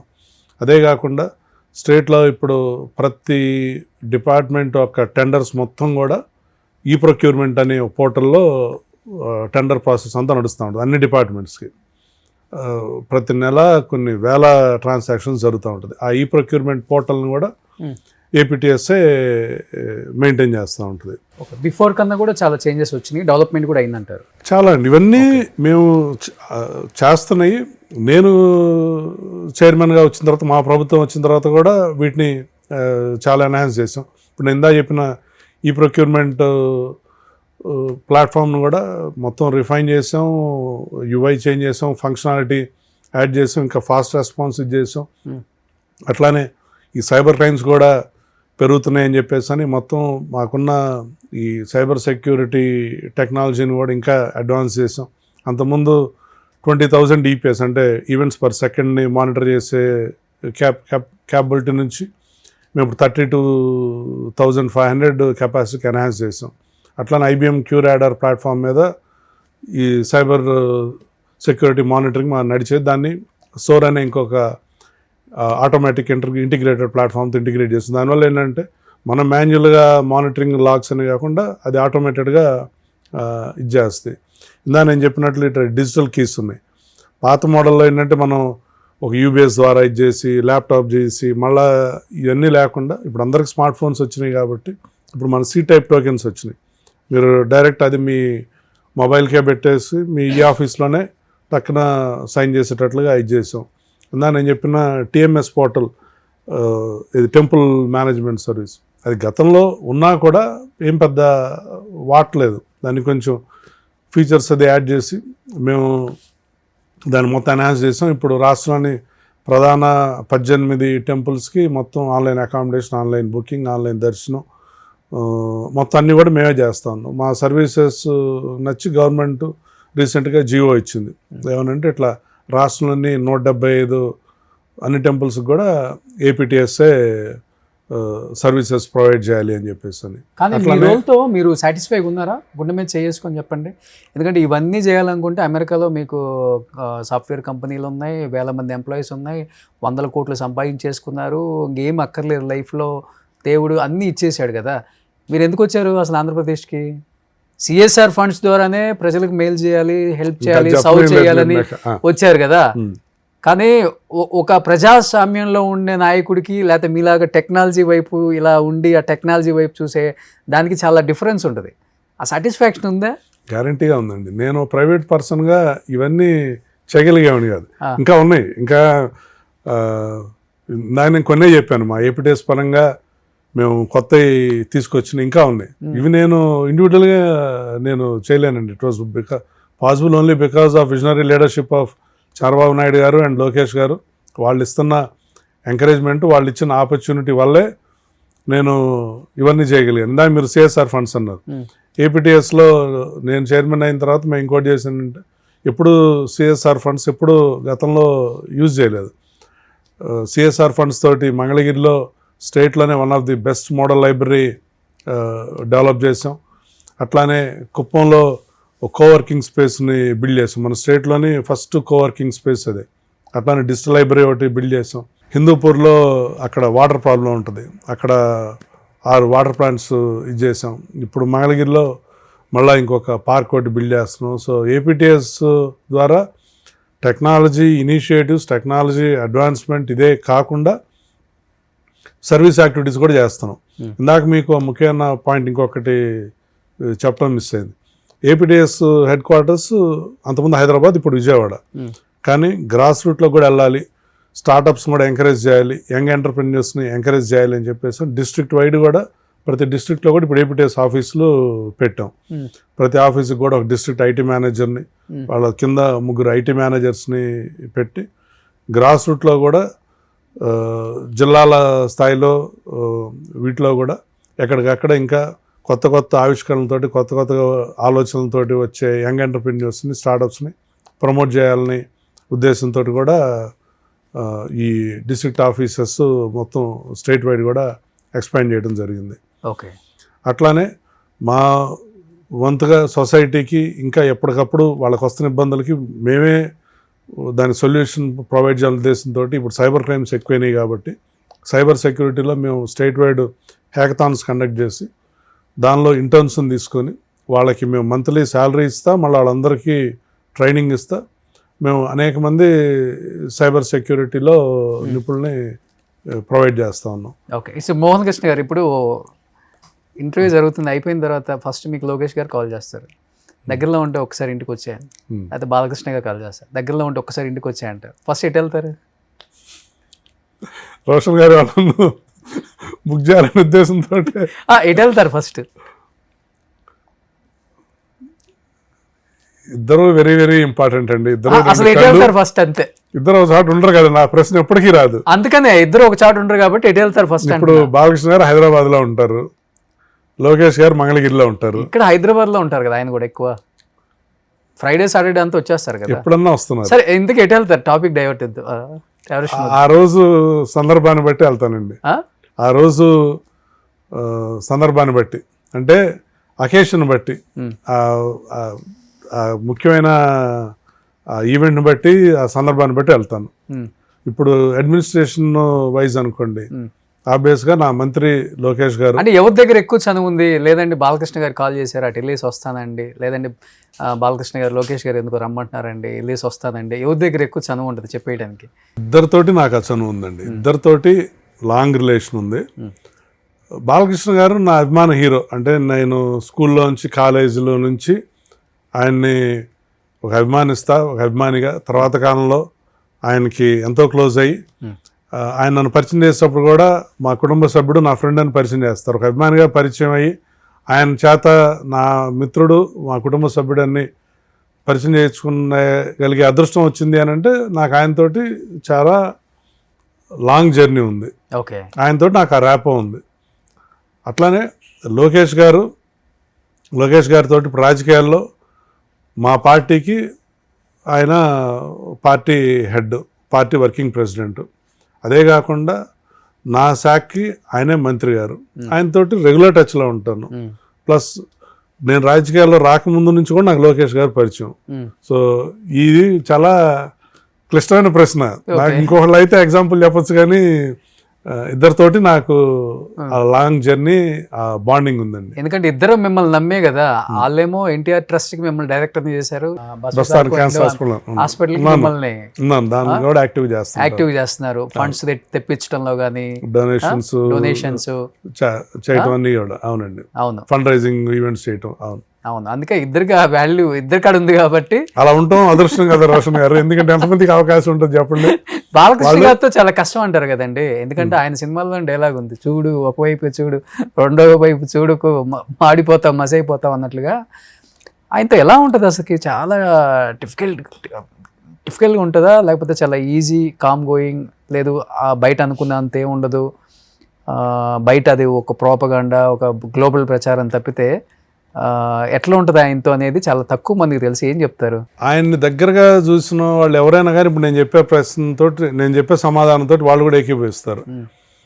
ఆయన పేరు బాలకృష్ణ గారు కదండి, బాలా ఉంది కదా, ఆయన నిజంగా బాలుడే.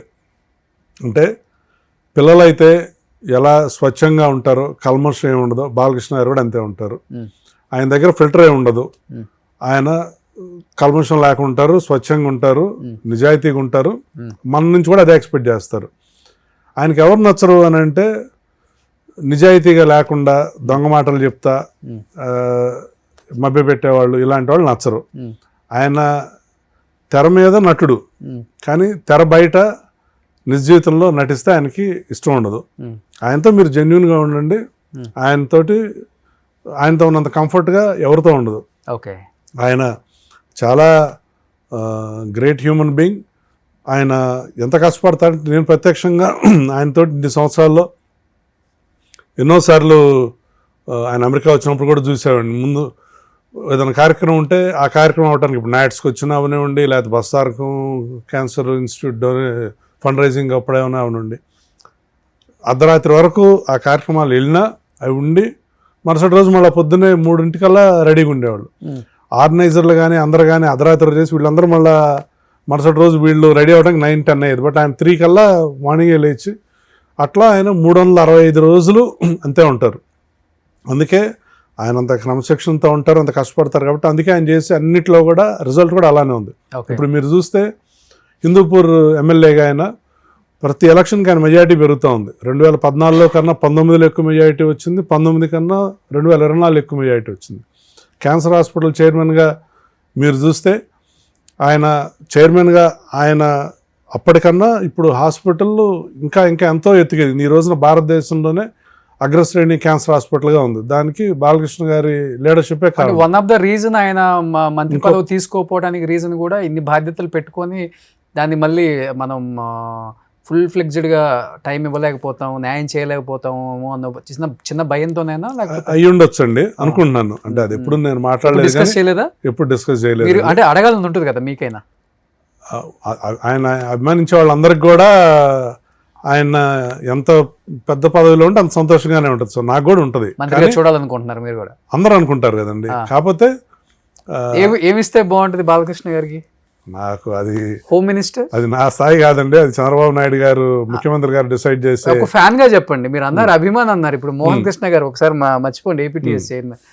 అంటే మన ఆయన ఎలా చూస్తే బాగుంటుంది? హోమ్ మినిస్టర్ గా బాగుంటుందా, లేకపోతే ఆయన పవర్ఫుల్ వ్యక్తి, ఆయనకి ఆయన వేసిన పాత్రల వల్ల కానివ్వండి, ఆయనకున్న పవర్ఫుల్ ఇమేజ్ వల్ల హోమ్ మినిస్టర్ అంటే బాగుంటుంది. ఓకే, కానీ అది చంద్రబాబు నాయుడు గారి డెసిషన్. అది దాని గురించి మాట్లాడే అంత స్థాయి పరిధి నాది కాదు. ఎలా ఉంది ఇప్పుడు? కాళ్ళకి దెబ్బ తగిలింది మొన్న షూటింగ్లో, ఎన్టీఆర్ గారు కూడా ట్వీట్ చేశారు. అంటే నందమూరి నారా కుటుంబం ఎలా ఉంటుంది అంటే ఏదైనా జరిగినప్పుడు అందరం ఒకటే అన్న ఒక మెసేజ్ అయితే బాగా తీసుకెళ్తారు. అదే రాజకీయాల్లో ఇన్ని సంవత్సరాల నుంచి మనం ఏ కుటుంబంలో చూడలే, ఆ కుటుంబంలో మాత్రం దానికి అతీతం. మేమంతా ఒక తాటి మీద ఉంటాం. సో ఎన్ని గొడవలు ఉన్నా, జనం క్రియేట్ చేసిన మేమైతే ఒకటని చూపిస్తారు. అది ఎలా ఉంది ఇప్పుడు అసలు ఆయనకి? బాగుందండి. నేను బాలకృష్ణ గారితో నిన్న కూడా మాట్లాడాను. డిశ్చార్జ్ అయ్యారు, సర్జరీ బాగా విజయవంతమైంది. 3 weeks ఫైట్ సీన్ తీసుకోవాలన్నారు. అవునండి, ఓకే. ఫైట్ ఒక యాక్షన్ సీన్లో గాయపడ్డారు. ఓకే, చాలా చేశారు ఆయన డూప్ లేకుండా. అసలు ఎన్ని రిస్కీ షాట్లు వేశారంటే హెలికాప్టర్ అసలు ఆయన సీన్స్. నాకు కొన్ని సీన్లు చూస్తే అసలు ఇప్పుడు తలుచుకున్నాడు, ఇప్పుడు కూడా ఒళ్ళు గగురు పడుతుంది. ఇప్పుడు విజేంద్ర వర్మ సినిమాలో రన్నింగ్ ట్రైన్ కింద పట్టాల మీద పడుకుంటారు. అంటే పట్టాల మీద పడుకుంటే ట్రైన్ వెళ్తుంది పైనుంచి. సింహం మూవీలో హైదరాబాద్లో మన నారాయణగూడ ఫ్లైఓవర్ పైనుంచి కింద బస్సు, రన్నింగ్ బస్సు వెళ్తూ ఉంటుంది. ఫ్లైఓవర్ పైనుంచి మీకు బస్ మీదకి జంప్ చేశారు. చెన్నకేశ్వరరెడ్డి సినిమాలో ఇప్పుడు మీరు చెప్పిన షాట్, హెలికాప్టర్లో నుంచి పైనుంచి రోప్ పట్టుకొని దిగుతారు. భార్యాభర్తల బంధన పాత మూవీ ఉంది, దాంట్లో కొండపై నుంచి దూకారు. మీరు లెజెండ్ సినిమా చూసుంటారు. దానిలో హార్స్ మీద చాలా ఫాస్ట్గా వస్తే మొత్తం గ్లాస్ పెద్దది బ్రేక్ చేసుకొని ఇది వెళ్తారు. నరసింహనాయుడు సినిమా అందరూ చూసే ఉంటారు. దానిలో ట్రైన్ వస్తూ ఉంటుంది. ట్రైన్ వస్తూ ఉంటే ఆ ట్రైన్ ముందు ఈయన ఒక ట్రాక్ నుంచి ఇంకో ట్రాక్కి జంప్ చేశారు. అన్నీ కూడా ప్రాణాలకి రిస్క్ చేసే షాట్లు నేను కొన్నే చెప్పాను, ఇంకా ఎన్నిసార్లు షూటింగ్లో ఆయన గాయపడ్డారు. కొన్ని మనకు తెలుసు, కొన్ని తెలియవు. మా బట్టి వాళ్ళు అందరం కూడా ఆయన ఎప్పుడు రిక్వెస్ట్ చేస్తూనే ఉంటాం, మీరు ఎందుకు ఇంత రిస్క్ చేస్తారు అన్నా కానీ ఆయన ఒప్పుకోరు. ఏంటంటే నాకు నా అభిమానుల సంతోషం ముఖ్యం, నా అభిమానుల ఆనందమే ముఖ్యం నాకు. అందుకని టెక్నాలజీ వచ్చింది, గ్రాఫిక్స్ పెరిగినాయి, వాటిని ఉపయోగించి మీరు పాల్గొనకుండా చేయొచ్చు కదా అంటే, లేదు నాకు అభిమానుల సాటిస్ఫాక్షనే ముఖ్యం అని చెప్పేసి అని ఆయన రియల్ హీరో కాదు, రియల్ హీరో. ఇప్పటికి కూడా ఆయన ఇన్ని రిస్కీ షాట్లు చేస్తా ఉన్నారు బాలకృష్ణ గారు. కానీ ఇద్దరికి బాగా క్లోజ్ కదా, మామ అల్లుళ్ళ మధ్య బాండింగ్ ఎలా ఉంటుంది అసలు? చాలా బాగుంటుంది, ఇద్దరు చాలా చాలా బాగుంటారు. లోకేష్ గారు చెప్తారు కదా మీటింగ్స్లో కూడా, మీ అందరికీ బాలయ్య, నా ఒక్కడికే ముద్దుల మావయ్య అని చెప్పేసి అని.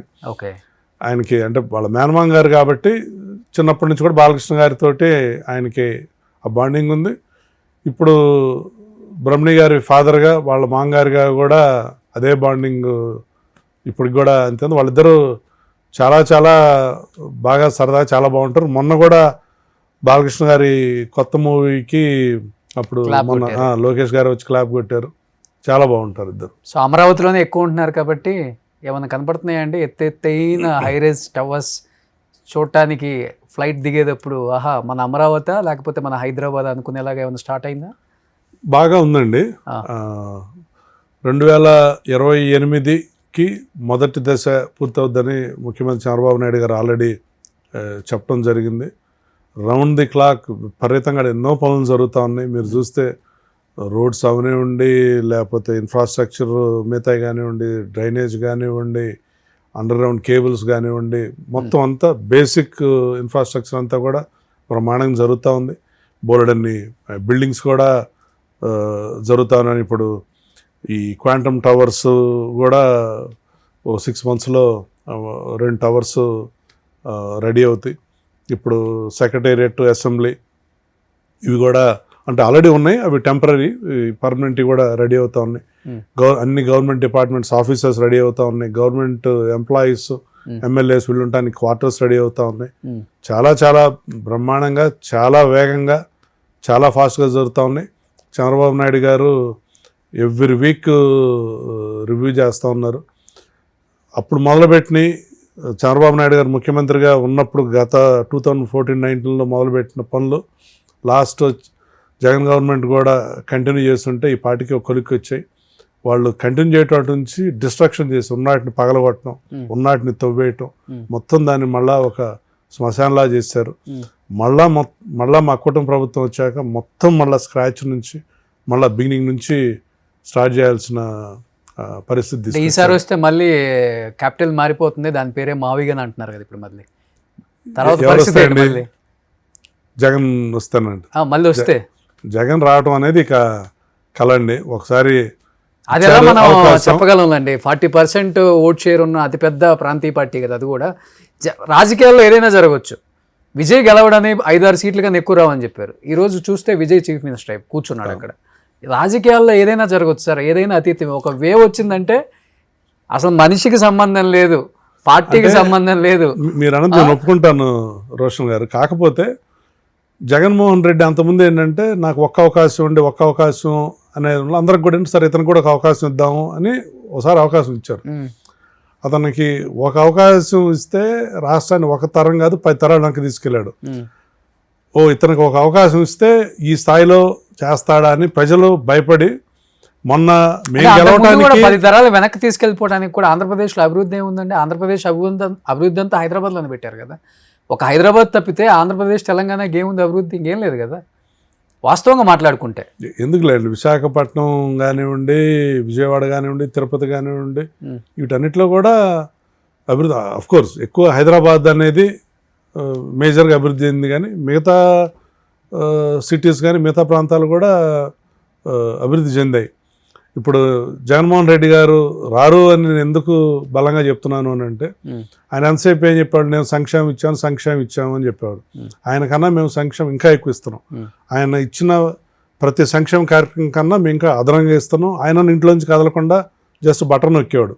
మేమేంటి నెల మొదటి 1వ తారీఖు మేము ఇళ్ళకెళ్ళి మరీ సంక్షేమం ఇస్తున్నాం. ఆయన టైంలో డెవలప్మెంట్ జీరో.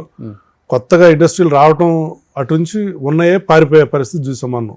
అనేక ఫ్యాక్టరీలు, జాకీ కానివ్వండి, కియా కానివ్వండి, అమర్ రాజా కానివ్వండి, ఇట్లా ఎన్నో పరిశ్రమలు. కానీ ఈరోజు ఏంటి, ప్రపంచవ్యాప్తంగా భారతదేశంలోని కంపెనీలు వస్తున్నాయి, ప్రపంచవ్యాప్తంగా అనేక కంపెనీలు అమరావతిలో వచ్చి పెట్టుబడులు పెడుతున్నాయి. ఒక పక్క అభివృద్ధి చేస్తున్నాం, సంక్షేమం చేస్తున్నాం, ప్రజలు మా మీద ఎంతో ఎంతో సంతోషంగా ఉన్నారు. ఇప్పుడు ఆయన మావిగా నా దానికి చెప్తాను. గతంలో ఆయన ప్రతిపక్ష నాయకుడిగా ఉన్నప్పుడు 2019కి ముందు రాజధాని గురించి వచ్చినప్పుడు అవును అమరావతి రాజధాని, అందుకే నేను కూడా ఇక్కడే ఇల్లు కట్టుకుంటున్నాను, అమరావతి రాజధాని అసెంబ్లీ సాక్షిగా ప్రకటించారు. ఆయన అక్కడే ఉన్నారు, అమరావతిలో ఇల్లు కట్టుకున్నారు. అధికారంలోకి వచ్చి ముఖ్యమంత్రి అవగానే వెంటనే ఒక రాజధాని కాదు 3 రాజధానులు అని ఎక్కడా వినని ఒక తొగ్లక్ డెసిషన్ ఒకటి తీసుకొచ్చారు. నేను కేవలం ప్రాంతాల మధ్య వైషమ్యం పెట్టడానికి, చిచ్చు పెట్టడానికి 3 రాజధానులను తీసుకొచ్చి అమరావతిని పూర్తిగా గాలికి వదిలేశారు. పోనీ ఆ 3 రాజధానులు ఏదైనా డెవలప్ చేశారంటే ఒక రాజధాని కూడా పట్టించుకున్న పాపం వల్ల ఒక్క రాజధాని కూడా ఏం అభివృద్ధి చేయలేదు. గవర్నమెంట్ ఓడిపోయింది. ఇప్పుడు ప్రతిపక్షంలోకి వచ్చాక 3 రాజధానులు కాదు ఒక రాజధాని అంటున్నాడు. దాని పేరు మావిగన్ అంటున్నాడు. ఆ మావిగన్ అని చెప్పిన రోజు ఆయన అనౌన్స్ చేసిన మంచిది కదా ఆ కారిడార్ అలా కలపటం. అంటే అమరావతి అనేది ఒక బెస్ట్ డెసిషన్ అండి. ఎందుకంటే అన్ని విధాల రాష్ట్రానికి మధ్యలో ఉంది, అందరికి కూడా యాక్సెస్ వైజ్ కూడా పైన ఉత్తరాంధ్ర నుంచి కింద రాయలసీమ వరకు అందరికీ సమానమైన దూరంలో ఉంది. సమృద్ధి వాటర్ ఉంది, గ్రీనరీ ఉంది, అన్ని విధాల రిసోర్సెస్ వైజ్ డెవలప్ అవుతుందని ఒక ఆలోచన మావిగన్లో, అంతే కదా. అంటే ఆయన మాటలో జెన్యూనిటీ ఉంటే ప్రజలు దాన్ని పట్టించుకోవచ్చు. ఇందాక నేను చెప్పినట్టు ఫస్ట్ అమరావతి అన్నాడు, తర్వాత అమరావతి కాదు 3 రాజధానులు అన్నారు, ఇప్పుడు మావిగాన్ అంటున్నారు, రేపు ఇంకోటి చెప్తారు. అలా ఆయన మాటలకి ఆ విశ్వసనీయత లేదు, క్రెడిబిలిటీ లేదు. అందుకే దాన్ని ఎవరు కూడా సీరియస్ తీసుకోవట్లా. ప్లస్ ఇంకోటి, పార్లమెంట్లో కూడా అమరావతి చట్టబద్ధత కల్పించడం అన్ని పార్టీలు, ఒక వైసీపీ తప్పితే అన్ని పార్టీలు కూడా ఈ బిల్లుకి ఆ రోజు ఆమోదం పొందడం జరిగింది. రేపు జగన్మోహన్ రెడ్డి అధికారంలో రారు, ఒకవేళ ఇప్పుడు కర్మగాలి వచ్చినా దాన్ని అమరావతి మార్చడం అనేది ఆయన తరం కాదు, ఎవరి తరం కూడా కాదు. ఇప్పుడు భోగాపురం లాంటి ఇంటర్నేషనల్ ఎయిర్పోర్ట్ ఇక్కడ అమరావతిలో కూడా పెట్టే అవకాశం ఉందా? ఎందుకంటే ఆ క్రెడిట్ మాదే, మేమే అది కూడా కట్టింది, జస్ట్ రిబ్బన్ కటింగ్కి మోడీని పిలిపించుకున్నారు, వీళ్ళు మేము చేసామని భుజాలు ఎగరేసుకుంటున్నారని చెప్తున్నారు కదా ఇప్పుడు వీళ్ళు. ఇందాక చెప్పినట్లు వైసీపీ అంటేనే తప్పుడు ప్రచారం, గోబెల్స్ ప్రచారం, మసిపూసి మన గుడ్డ మొహాన్ వేయటం అంటారు. సేమ్ అదే ఎజెండాతోటి ముందుకెళ్తున్న పార్టీ అది. భోగాపురం ఎయిర్పోర్టు ఐడియా నారా చంద్రబాబు నాయుడు గారిది. ఆయన ముఖ్యమంత్రిగా ఉన్నప్పుడు 2014-2019 ఆలోచన ఆయనది, ఇక్కడ ఎయిర్పోర్ట్ రావాలి అని చెప్పేసి అని. అప్పుడు ఎయిర్పోర్ట్ అన్నప్పుడు జగన్మోహన్ రెడ్డి ఎర్ర బస్సు రాని చోట ఎయిర్పోర్ట్ ఎందుకు అని అవహేళన చేస్తున్న వ్యక్తి జగన్మోహన్ రెడ్డి ఆ రోజున. అప్పుడు కూడా నరేంద్ర మోడీ గారు ప్రధానమంత్రిగా ఉన్నారు, చంద్రబాబు నాయుడు గారు ముఖ్యమంత్రిగా ఉన్నారు. అప్పటి ఉత్తరాంధ్ర నాయకుడు, ఈనాటి గవర్నర్ అశోక్ గజపతిరాజు గారు పౌర విమానయాన శాఖ మంత్రిగా ఉన్నారు. చంద్రబాబు నాయుడు గారి కృషి వల్ల, చంద్రబాబు నాయుడు గారి విజన్ వల్లే ఆ రోజున భోగాపురం ఎయిర్పోర్ట్కి శంకుస్థాపన జరిగింది. తర్వాత వీళ్ళ గవర్నమెంట్ వచ్చిన తర్వాత పూర్తిగా గాలికి వదిలేశారు. మళ్ళా చంద్రబాబు నాయుడు గారు మళ్ళా సీఎం అయిన తర్వాత ఆ పరుగులు పెట్టించి ఆ ఎయిర్పోర్ట్ని ప్రారంభించారు. ఇప్పుడు కూడా మీరు చూస్తే కాకతాళీయంగా ఇప్పుడు కూడా చంద్రబాబు నాయుడు గారే ముఖ్యమంత్రి, నరేంద్ర మోడీ గారే ప్రధానమంత్రి, అదే ఉత్తరాంధ్ర ప్రాంత నాయకుడు రామ్మోహన్ నాయుడు గారు ఇప్పుడు పౌర విమానయాన శాఖ మంత్రి. భోగాపురం ఎయిర్పోర్ట్ని ఆలోచన చంద్రబాబు నాయుడు గారిది, ప్రారంభించింది చంద్రబాబు నాయుడు గారు, శంకుస్థాపన చేసి ఇప్పుడు ముగించింది కూడా చంద్రబాబు నాయుడు గారు. 2 సార్లు మిస్ అయింది కదా ఎమ్మెల్యే టికెట్. ఈసారి గట్టిగా లోకేష్ గారికి చెప్పారా, నెక్స్ట్ నేను కంటెస్ట్ చేయాల్సిందే, గుంటూరు కాకపోయినా పర్వాలేదు, ఆప్షన్ మీరే ఇవ్వండి, అక్కడికి వెళ్ళి డెవలప్ చేసుకుంటాను, ఇప్పటి నుంచే క్యాడర్ రెడీ చేసుకుంటాను. ఎందుకంటే ఇప్పుడు మీరు చూడని డబ్బు కాదు, మీరు చూడని పాపులారిటీ కాదు, అన్నీ చూసేశారు లైఫ్లో. అక్కడ సాఫ్ట్వేర్ కంపెనీలు ఉన్నాయి, కుటుంబం అంతా అక్కడే, వాళ్ళకు కూడా టైం కేటాయించకుండా పిల్లల్ని వదిలేసి, కంపెనీని వదిలేసి, అక్కడ వదిలేసి దేశం కానీ దేశం వచ్చేసి, అంటే ఇక్కడ పుట్టి పెరిగినా అంతా సెటిల్ అయిపోయింది అక్కడే. కాబట్టి వాళ్ళకి టైం ఇచ్చే టైం లేదు ఇప్పుడు మీకు. అదే వెళ్ళాలి. నేను ఫ్యామిలీ కమ్స్ ఫస్ట్ అండి. ఇండియాకి షిఫ్ట్ అయిపోయారు వాళ్ళు కూడా, అంటే అక్కడే చదువుతున్నారండి. ఎందుకంటే ఇక్కడ మన పిల్లలే ఉన్న చదువుల కోసం అమెరికా వెళ్తున్నారు. కానీ మా పిల్లలు అక్కడే పుట్టి అక్కడే చదువుతున్నారు కాబట్టి ఇప్పుడు చదువుకి ఇక్కడ తీసుకురావటం కరెక్ట్ కాదు అని చెప్పేసి పైగా ఒకళ్ళు కాలేజీలో ఉన్నారు, కొద్ది రోజుల్లో చదువు కూడా అయిపోయి ఫ్యూచర్లో జాబ్కి వెళ్ళిపోతారు, ఇంకొకళ్ళు స్కూల్లో ఉన్నారు. సో ఇప్పుడు వాళ్ళని తీసుకురావటం కష్టం. కాకపోతే ప్రతి 2 monthsకి ఒకసారి నేను వెళ్తుంటాను, వాళ్ళు వస్తూ ఉంటారు. లాస్ట్ వీక్ వరకు వాళ్ళు ఇక్కడే ఉన్నారు, మా వైఫ్ పిల్లలు. ఇప్పుడు నేను కూడా ప్రతి 2-3 నెలలకు ఒకసారి వెళ్తూనే ఉంటాను. ప్రపంచం ఏ మూల ఉన్నా రోజు 2 పూటలు మాట్లాడుకుంటూ ఉంటాం. సంవత్సరానికి 2 trips కంపల్సరీ వెళ్తాం. ప్రతి ఏదో వెకేషన్కి ఒక్కసారి 2 బాగా అండి. మా వైఫ్ పీపుల్కి మా వైఫ్ బిగ్ సపోర్ట్ అండి. మా వైఫ్ ప్రశాంతి, తను నా బిజినెస్లో కానివ్వండి, పిల్లలు కానివ్వండి, అన్నింటిలో కూడా నాకు ఎంతో సపోర్ట్ చేస్తూ ఉంటుంది.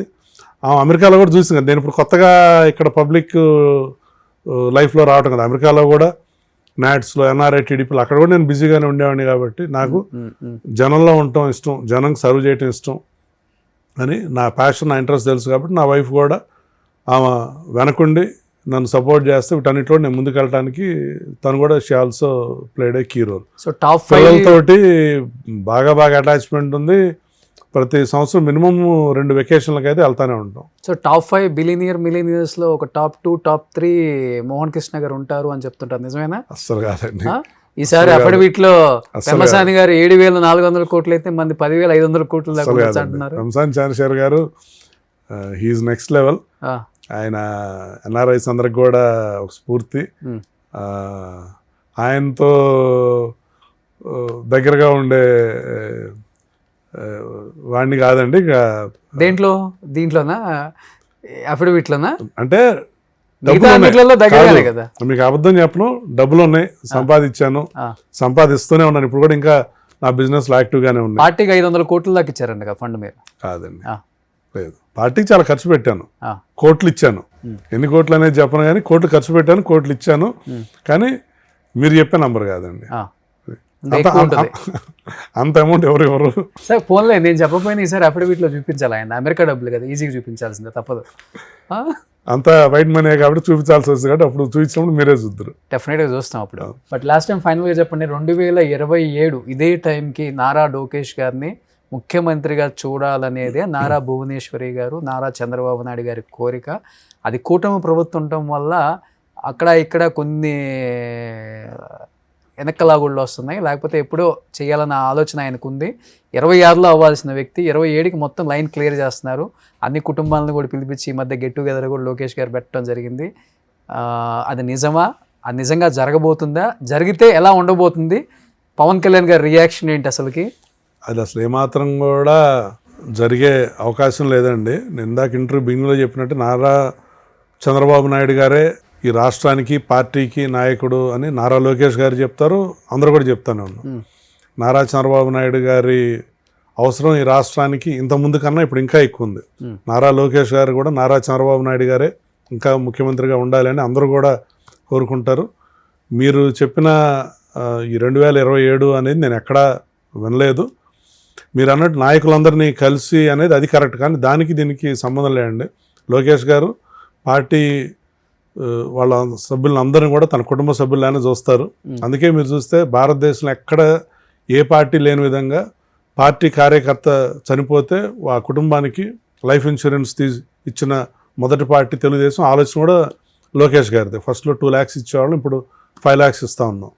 పార్టీ సభ్యులందరూ కూడా మా కుటుంబ సభ్యులే అని లోకేష్ గారు చూస్తారు కాబట్టి అదే కోవలో నాయకులతోటే కాదు వాళ్ళ ఫ్యామిలీ మెంబర్స్ తోటి కూడా ఆ బాండింగ్ ఉండాలి అని ఆయన తీసుకొచ్చిన మంచి సాంప్రదాయం. మొన్న నాయకులందరినీ కూడా వాళ్ళ ఫ్యామిలీ మెంబర్స్ తోటి ఆయన డిన్నర్కి కలవటం, లంచ్కి కలవటం. కానీ దానికి మీరు ఆయన బాగా క్లోజ్ కదా, ఎప్పుడు కూడా అన్న సందర్భంలో నా ఏం ముఖ్యమంత్రి అవ్వటం డెఫినెట్గా నెక్స్ట్ తాత, నాన్న, తర్వాత నేను. అది ఆయన ఏం కాదండి, మా అందరి కోరిక కూడా అండి. నేనే కాదు, తెలుగుదేశం పార్టీ సభ్యులందరి కోరిక. ఆయన లీడర్షిప్ స్కిల్స్ చూస్తున్నారు కాబట్టి ఈ రాష్ట్ర ప్రజల కోరిక కూడా. కాకపోతే ఇప్పుడు కాదు, భవిష్యత్తులో. ప్రస్తుతానికి నారా చంద్రబాబు నాయుడు గారే చీఫ్ మినిస్టర్, బ్రహ్మాండంగా పరిపాలన చేస్తున్నారు. ఆయనకి deputy chief minister Pawan Kalyan garu కూడా ఎంతో సహకారం అందిస్తున్నారు. లోకేష్ గారు భవిష్యత్తులో ఈ రాష్ట్ర ముఖ్యమంత్రి అవ్వాలని ఆయనకే కాదు, మా అందరికి కూడా ఉంది. కానీ జూనియర్ ఎన్టీఆర్ రాజకీయాల్లోకి వచ్చే అవకాశం ఉంది, వస్తే తర్వాత ఏంటి పరిస్థితి అనే దానికి ఏం చెప్తారు? ఈ పార్టీలో ఉంటారా అది నాకు లేకపోతే తెలియదండి. కొత్త పార్టీయా లేకపోతే అది నాకు తెలియదు, కానీ నాకు తెలిసి గ్యారంటీ ఈ పార్టీలోనే ఉంటారు. ఎందుకంటే ఇది వాళ్ళ తాతగారు పెట్టిన పార్టీ. ఆయన కూడా అనేక సార్లు ఈ పార్టీ ఈ ప్రచార కార్యక్రమాల్లో పాల్గొనడం జరిగింది. ఎలక్షన్స్ ప్రచారంలో పాల్గొన్నారు, అనేక సార్లు మహానాడులో పాల్గొన్నారు. ఆయన ఎప్పుడు కూడా ఇది నా పార్టీ, ఇది మా పార్టీ, మా తాతగారి పార్టీ అనే చెప్తారు తప్పితే ఆయన ఎప్పుడు వేరే విధంగా మాట్లాడటం నేను ఎప్పుడు చూడలేదు. భవిష్యత్తులో ఆయన రాజకీయాల్లోకి వస్తే ఆయన కూడా తెలుగుదేశం పార్టీలో నారా లోకేష్ అండ్ జూనియర్ ఎన్టీఆర్ ఇద్దరు కలిసి పయనిస్తారంటారా? ఖచ్చితంగా పయనిస్తారు. ఎందుకంటే వాళ్ళందరూ బాగానే ఉంటారు, అందరూ కూడా కుటుంబం అందాక అందరూ చక్కగా కలిసి ఉంటారు, అందరూ కూడా అకేషన్స్ ఇటు కలుస్తూనే ఉంటారు, ఆ బాండింగ్ ఉంది. నేను అనుకోవటం దానికి ఇంకా చాలా సమయం ఉందండి. ఎందుకంటే జూనియర్ ఎన్టీఆర్ గారు సినిమాల్లో బ్రహ్మాండంగా ముందుకు వెళ్తున్నారు. RR సినిమాతోటి ఇప్పుడు ఆయన పాన్ ఇండియా దీనిలోకి కూడా వచ్చారు. నెక్స్ట్ కూడా చాలా ప్రాజెక్టులు ఉన్నాయి. నాకు తెలిసి కనుచూపు మేరలో ఆయన ఇప్పట్లో రాజకీయాల్లోకి వస్తారని నేను అనుకోవట్లేదు, ఎందుకంటే వరుసగా చాలా సినిమాలు ఉన్నాయి కాబట్టి. Okay okay. సో ఏంటి ఇంకా లాస్ట్ అండ్ ఫైనల్ గా దిశానిర్దేశం ఏంటి, ఏం చేయాలనుకుంటున్నారు, ఏం ఇందాక చేయబోతున్నారు? మీరు అన్న ఒకటి నేను ఆన్సర్ చేయలే, కట్ అయింది. అదే ఇట్లా 2019, 2024 ఇట్లా పోటీ చేద్దాం అనుకున్నారు. కదా. అవును, 2024లో నేను పోటీ ఇందాక బిగినింగ్లో నేను చెప్పిన నేను రాజకీయాల్లోకి వచ్చింది నేను ఇష్టపడే పార్టీ తెలుగుదేశం పార్టీ ద్వారా. నా ప్రాంతానికి గుంటూరుకి సేవ చేయాలి, అది కూడా ప్రభుత్వంలో ఉంటే మరింత సేవ చేయగలుగుతాను అన్న ఉద్దేశంతో నేను రాజకీయాల్లో రావటం జరిగింది. అదే దానిలో 2019లో గుంటూరు పశ్చిమ నియోజకవర్గం నుంచి పోటీ చేయాలనుకున్నాను, 2024లో పోటీ చేయాలనుకున్నాను. సామాజిక సమీకరణలు రకరకాల బ్యాలెన్స్ వల్ల అవ్వలేదు, కానీ పార్టీ ఎప్పుడు కూడా నాకు మంచి అవకాశాలు ఇచ్చింది. ప్రతిపక్షంలో నాకు 3 నియోజకవర్గాలు నేను పరిశీలకుడిగా చేశాను. కొండేపి, మార్కాపురం, నర్సరావుపేట 3 కాన్స్టిట్యున్సీలు నేను పార్టీ అబ్జర్వర్ చేశాను. అందులో 2 కాన్స్టిట్యున్సీలు 20 సంవత్సరాల నుంచి పార్టీ గెలవలేదు. మొన్న ఎలక్షన్లో 3 కూడా తెలుగుదేశం పార్టీ గెలిచింది. కొండేపి నుంచి గెలిచిన స్వామి గారు ఇప్పుడు మంత్రికి కూడా ఉన్నారు. గవర్నమెంట్ రాగానే నన్ను టెక్నాలజీ చైర్మన్గా చేశారు. 2024 నాకు సీటు రాకపోవటానికి కారణం నేనే. ఎందుకంటే నాకు ఎలక్షన్ దాదాపు 2 సంవత్సరాల ముందే అప్పుడు రాష్ట్ర అధ్యక్షులు అచ్చెన్నాయుడు గారు నాకు మల్టిపుల్ ఆప్షన్స్ అడిగారు. ఏమంటే ఇట్లా అప్పుడు దర్శి ఉన్న ఇన్ఛార్జ్ అప్పుడు రిజైన్ చేసి ఉన్నారు, దర్శికి వెళ్ళే ఇంట్రెస్ట్ ఉందా అని అడిగారు. Okay okay. అట్లాగే అంటే ఇవన్నీ 2022 అవకాశం ఉందా? అయ్యో అవకాశం ఇస్తే అలా ఏం కాదండి, అప్పట్లో అడిగారు అంటున్నాను. ప్లస్ అప్పుడు రాయపేట సాంబశివరావు గారు పోటీ చేయట్లేదు అని కొత్త అభ్యర్థి కోసం చూస్తే అప్పుడు నర్సరావుపేట పార్లమెంట్కి వెళ్ళే ఆసక్తి ఉందా అని కూడా అప్పట్లో అడిగారు. కానీ నేను అంతా కూడా గుంటూరు మీదే కాన్సన్ట్రేట్ చేస్తే గుంటూరు సిటీ, గుంటూరు వెస్ట్ మీదే వర్క్ చేశాను. కానీ నేను పార్టీ నాకు చూపించిన ఆప్షన్స్ చూస్తే నేను కూడా అయ్యేవాడిని. కానీ ఇప్పుడు తెలుసుకున్నాను, ఇప్పుడు ఆ సత్యం తెలిసేటప్పుడు ఒక ఎలక్షన్ అయిపోయింది. ఇప్పుడు మొన్న అనేక మంది నా మిత్రులు రాష్ట్రంలో వాళ్ళ ఓన్ ప్లేస్ కాకపోయినా కూడా అనేక చోట్లకి వెళ్ళి వాళ్ళు చక్కగా గెలిచారు, వాళ్ళందరూ బ్రహ్మాండంగా వర్క్ చేస్తున్నారు. సో నేను కూడా నెక్స్ట్ ఇక గుంటూరులోనే కాదండి, ఎక్కడ వస్తే అక్కడికి వెళ్తాను. ఆల్రెడీ లోకేష్ గారు నాకు ఎప్పుడో కూడా చెప్పారు, ఏమనంటే నేను నీకు చూపిస్తాను ఎక్కడ అనేది, నువ్వు అక్కడికి వెళ్ళి వర్క్ చేసుకోవడానికి రెడీగా ఉండు అని చెప్పేసి అన్నారు. ఆయన ఎక్కడ చూపిస్తే అక్కడికి వెళ్ళి వర్క్ చేస్తాను. ఎన్ని రోజులైంది జీన్స్ టీషర్ట్లు వేసుకొని అమెరికాలో క్లాస్గా? ఎప్పుడన్నా జర్నీలో వేస్తానండి, బట్ ఇక చంద్రబాబు నాయుడు గారు, లోకేష్ గారు ఎప్పుడు ఒకటే డ్రెస్ ఎలా చేస్తారు, ఇక మీరు కూడా అలవాటు చేసుకున్నారు, డజన్లు గుట్టించేసారా? సూపర్. ఎనీహౌ మీలాంటి లీడర్స్ కూడా, అంటే లీడర్ అనే దానికన్నా కూడా ఫస్ట్ నుంచి కూడా మీకు ప్రజలకి ఏదో చేయాలన్న ఒక చిన్న తపన ఉంది కాబట్టి ఆ తపనతో పాటు రాజకీయాల్లోకి వస్తే ఇంకా ఎక్కువ చేయొచ్చు అనే ఒక మోటో పెట్టుకున్నారు. కాబట్టి తప్పకుండా మీలాంటి వాళ్ళు కూడా శాసనసభల్లో ఉండాలండి. సో ప్రజలకు మంచి చేసేవాళ్ళు ఎప్పుడు కూడా రాజకీయాల్లోకి వస్తే వాళ్ళు ఎప్పుడు బ్లెస్ చేస్తూనే ఉంటారు. So thank you so much అండి మోహన్ కృష్ణ గారు. Thank you so much Roshan గారు. నేను నాట్స్లో కలిసాను మిమ్మల్ని. అవును, అప్పుడు ఈయన మంచిగా అసలుకి ఇప్పుడు హీరోస్ ఎవరు సరిపోరు, ఇంకొక హీరో వచ్చారేమో కేరళ ఇండస్ట్రీ నుంచి అనుకున్నా ఆయన చూసి. అలా ఉన్నారు, టిప్ టాప్గా రెడీ అయిపోయి. సో నాట్స్ కూడా బాగా డెవలప్ అయిపోయింది తక్కువ టైంలోనే. అవునండి, ఇప్పుడు అమెరికాలోని పెద్ద తెలుగు సంఘాల్లో నాట్స్ ఒకటి. నాట్స్ ప్రారంభించినప్పటి నుంచి ఇప్పటివరకు కూడా నాట్స్ తోటి నాకు లాంగ్ జర్నీ. 2009లో నాట్స్ స్టార్ట్ అయింది. మ్మ్. ఇప్పటికి 17 సంవత్సరాలు పూర్తి అయిపోయింది. నాట్స్లో వివిధ హోదాల్లో పనిచేసే అవకాశం, అదృష్టం దొరికింది. నాట్స్లో అనేక మంది నాట్స్ తీసుకురావటం, నేను నాట్స్లో భాగంగా ఎన్నో సర్వీస్ యాక్టివిటీస్ చేయటం, నాట్స్లో ఇండియాలోనూ చేయటం, అమెరికా వ్యాప్తంగా కూడా చేయటం, ఎన్నో కార్యక్రమాలు చేసే అదృష్టం నాట్స్ ద్వారా కూడా దక్కింది నాకు. బాలకృష్ణ గారు, వెంకటేష్ గారు, మొన్న అల్లు అర్జున్ అవును అందరూ వచ్చారు. అవును, మన ఫ్లోరిడాలో జరిగిన కన్వెన్షన్కి మీరు కూడా వచ్చారు. వచ్చాను అవును, వచ్చాను చాలా అక్కడ అంతా బ్రహ్మాండంగా హడావుడి జరిగింది. చూశాను. అవును, అది వన్ ఆఫ్ ది బెస్ట్ అవును. కన్వెన్షన్. నాట్స్ చరిత్ర, నాట్స్ అనే కాదు, అమెరికాలోని కన్వెన్షన్ అన్నింటిలో కూడా one of the best convention. NATS ఇట్లానే ఇంకా ఇంకా ఎన్నో సేవా కార్యక్రమాలు చేస్తూ ఇంకా ముందుకెళ్తుంది అని ఆశిస్తున్నాను. అలానే నా సహకారం కూడా నాట్స్కి ఎప్పుడూ ఉంటుంది. అమెరికా వాళ్ళకి ఏముందిలేండి, డబ్బులు ఖర్చు పెట్టడం అంటే మంచినీళ్ళు తగినంత ఈజీ. మన ఇండియా డబ్బులు కాదు అక్కడ. అమెరికాలో సంపాదించడం చాలా కష్టం అండి. బిగినింగ్లో అందరికి కూడా చాలా కష్టంగా ఉంటుంది. ఓకే. అందరితో పాటు నేనైనా ఎవరైనా మొదట్లో కష్టపడి డబ్బు సంపాదించి అక్కడ గొప్ప విషయం ఏంటంటే కేవలం వాళ్ళ కుటుంబానికే వాళ్ళు ఆ డబ్బులు ఉంచుకోవాలని కాకుండా సమాజానికి కూడా సేవ చేయాలి, తోటి వాళ్ళకి సాయం చేయాలనే ఉద్దేశంతో యూనిటీ బాగుంది ఇప్పుడు. అని అనేక మంది సేవా కార్యక్రమాలు చేయటం. నేను కూడా నా మన్మోహన్ కృష్ణ చారిటబుల్ ట్రస్ట్ ద్వారా. అది మీ ఓనా అండి లేకపోతే ఫ్రెండ్స్ హెల్ప్ తో ఎక్కువ చేస్తున్నారా? లేదండి, నా ఓన్ అండి. ఓన్. నేను ఒక్కడనే దానిలో కూడా, మొత్తం కూడా నా డబ్బులే. ఎన్నో సంవత్సరాల నుంచి ఎన్నో సేవా కార్యక్రమాలు ట్రస్ట్ ద్వారా చేశాను, భవిష్యత్తులో కూడా చేస్తాను. సూపర్ అండి, థ్యాంక్ యూ అండి, thank you so much. Thank you అండి.